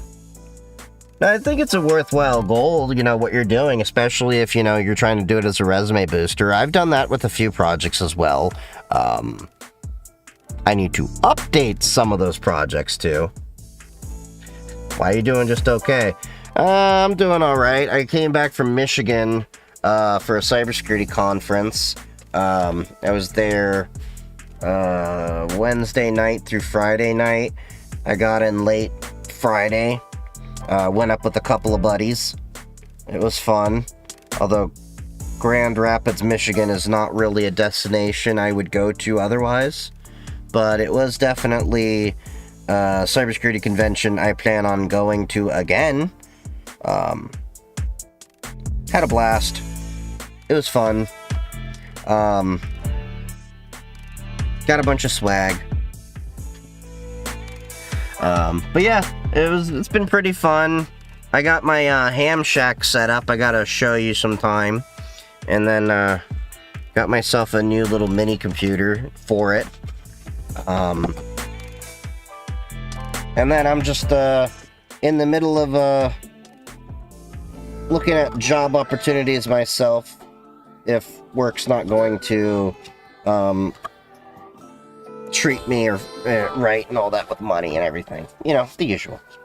But I think everyone is having that problem. And winter is coming. Yes. I like how you're the first one to actually notice it. Oh, you DM'd me?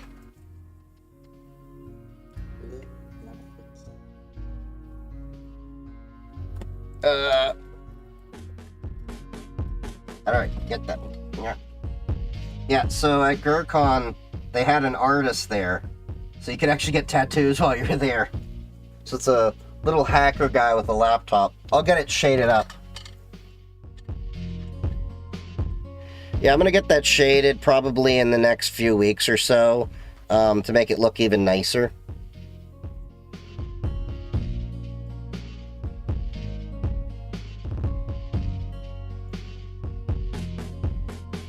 Ooh. Yeah, we shall chat later.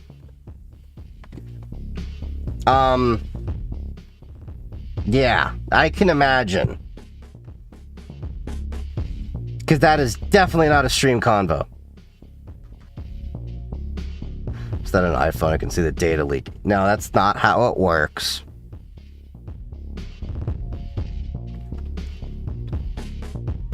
But, what's up, Major Maj? How's it going?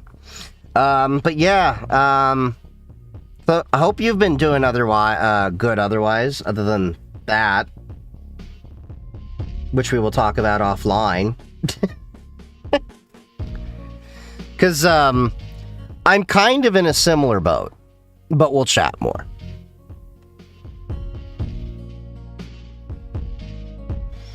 Most project into something that I've done before. Is there ways we can make this OS different?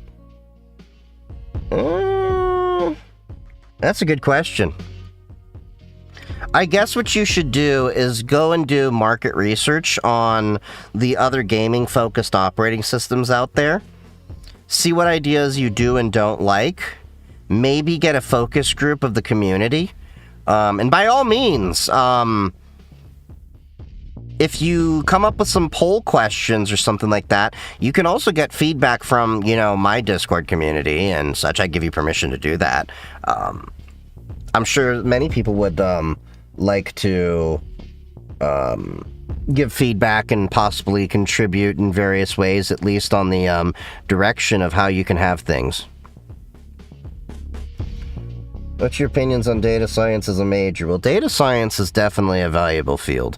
I know a few people that are into that. I'm personally not. But there's a lot of potential careers that can come out of that. But yeah.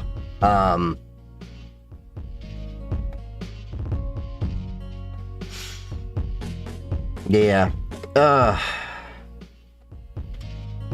Man, you know what's amazing is after you go to a con for a couple of days, even the lighter ones, like GrrCon, you get tired for a couple days after.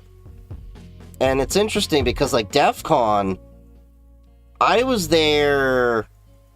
Okay, DEF CON was also DEF CON and B-Sides, to be fair. I was in Vegas. And because of the way Vegas, conventions happen to be, so like you go to B-Sides, and then every night at B-Sides, there would be a pool party. So you would be there till at least midnight. And you'd start your day at 8 with a convention. So I'd be up like 6:30, then go eat breakfast, get ready, all that. And then you would rinse, repeat. And some of those DEF CON parties, I wouldn't get back till like 1 or 2 in the morning. And then rinse and repeat. So you'd be exhausted when you get back. Now, GrrCon is a little bit laid back compared to that. Where I was at least getting to bed around 10, 11. But man, you were just drained, because it's a social battery drain. But I enjoy it. I enjoy going to the cons so much. And I enjoy meeting all these different people. Just picking their brains, learning different ways to approach different things, seeing perspectives that I may not have seen, or approaches in the field that I'm not usually privy to open up my horizons. And of course, another nice benefit is I run into so many people that recognize me from my content, and I've actually run into so many people over different conventions. And now it's so weird that I'm at this point where I've been doing content long enough. I have people coming up to me saying, hey, I started watching you when I was like in high school, and now I'm working in the field. And thanks to you, I actually got, directions, or, went into the career. And that's like so heartwarming and touching, but also makes me feel like I'm the crypt keeper and I'm getting ancient. So I enjoy going to all these cons. It's fun. I did get invited to B-Sides Detroit. I'll see if I can make it out there.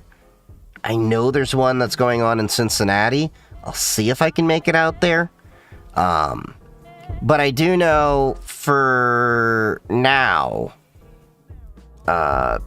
DEF CON, B-Sides, various places, and GrrCon are definitely going to be in my list of going to check every day, every year, to make it out there. And I wouldn't be surprised if a lot of you all out there find there are some cons that are closer to you, that are a bit more local or regional, that, may be a little bit of reach for me, but that you guys will enjoy as well. And maybe there's more cons out there that I have not been made aware of. And there's some cons that also have stopped, running. Was it DerbyCon? Was one for many years that people used to go to. And I found out about them only after they had stopped, and I was already getting into the conventions and going. And I'm playing with the idea of giving a couple of talks. I have to chew on what I would actually make a talk about. I've thought about some about Cubes OS. I've thought about some about radio, emergency comms, and preparedness. I've thought about talking about, there's a couple of things that I actually have that potentially could be Sky Talks. If you're not familiar with the Sky Talk, those are, they're now at B-Sides, and they are talks that when you go in, you're not allowed to have any electronics on. Your smartwatch, your phone, everything must be off. No laptops out, nothing. Pen and paper only. And the only person with a device on is the speaker. And that is where you get some of the juiciest discussions. Because these are people that could be at risk, not just from the U.S. government, but foreign governments. I've seen a talk where a dude talked in a voice changer where he had like a padded suit. You couldn't tell what he looked like or what he sounded like. I've been to talks where people's jobs actually were on the line. There was actually a talk somebody told me about many years ago, and Cisco had some vulnerabilities. And when the guy started the talk, he's like, I have to do something before I start this talk. And he sends in his resignation to Cisco. And then he's like, okay, now I can talk about this. And then I think that was the same talk that they were like, now, I'm sure many of you have questions, but I think these two gentlemen in the front want to go talk to me. And it was the FBI that just had arrested him. Like, that's the stuff that, can happen at a Sky Talk. There's been some things I've run into. But yeah. It'll be interesting. I think it'd be cool. Gonna ingest Tylenol to become a computer hyper-focused genius. Yep, well, you got arisen with the tism. Have you been arrested? No. Okay. Let me put it this way. I was arrested with some friends, but I was found to actually not be guilty of the things that they were doing. So, convicted? No. Wrongfully arrested? Yes. Do you know gems you can't share?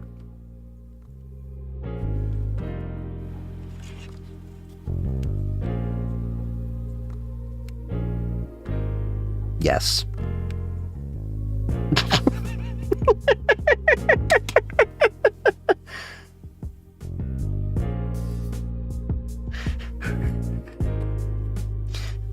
There are a few things that I definitely...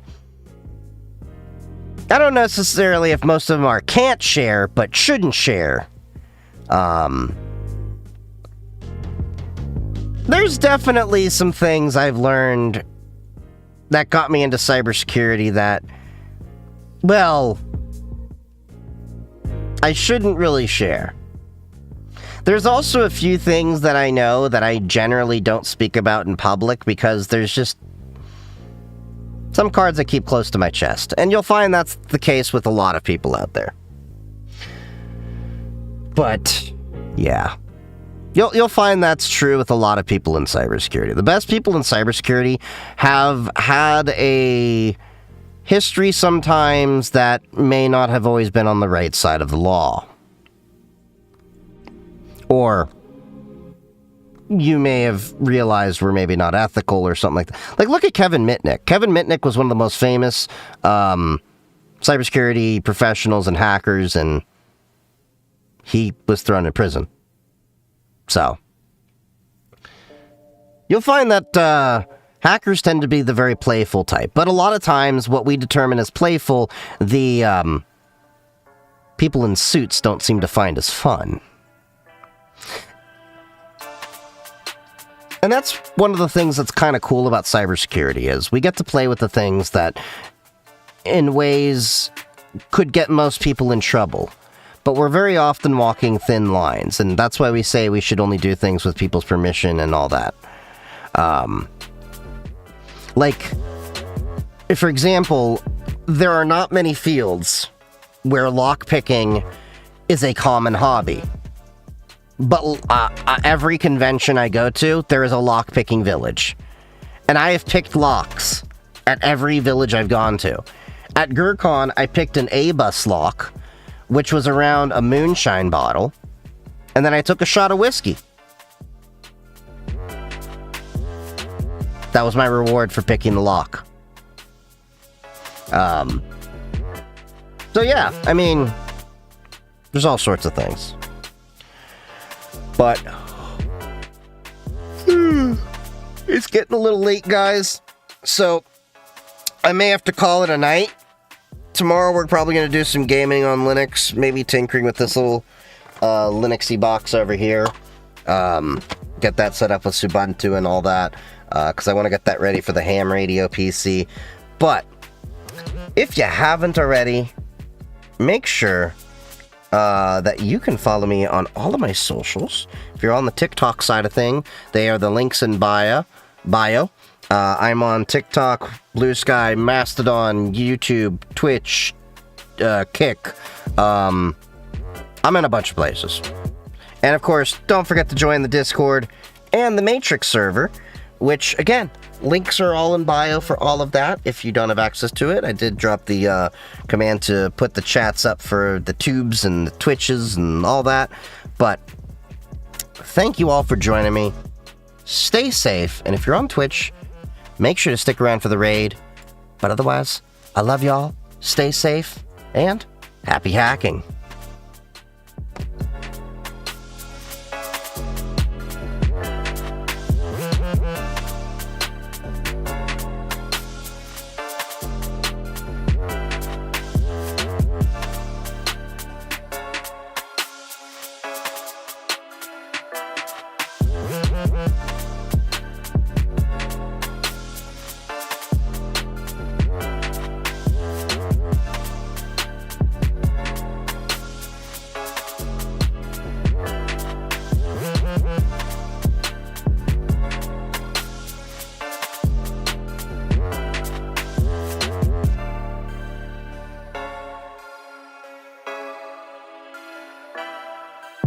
brother.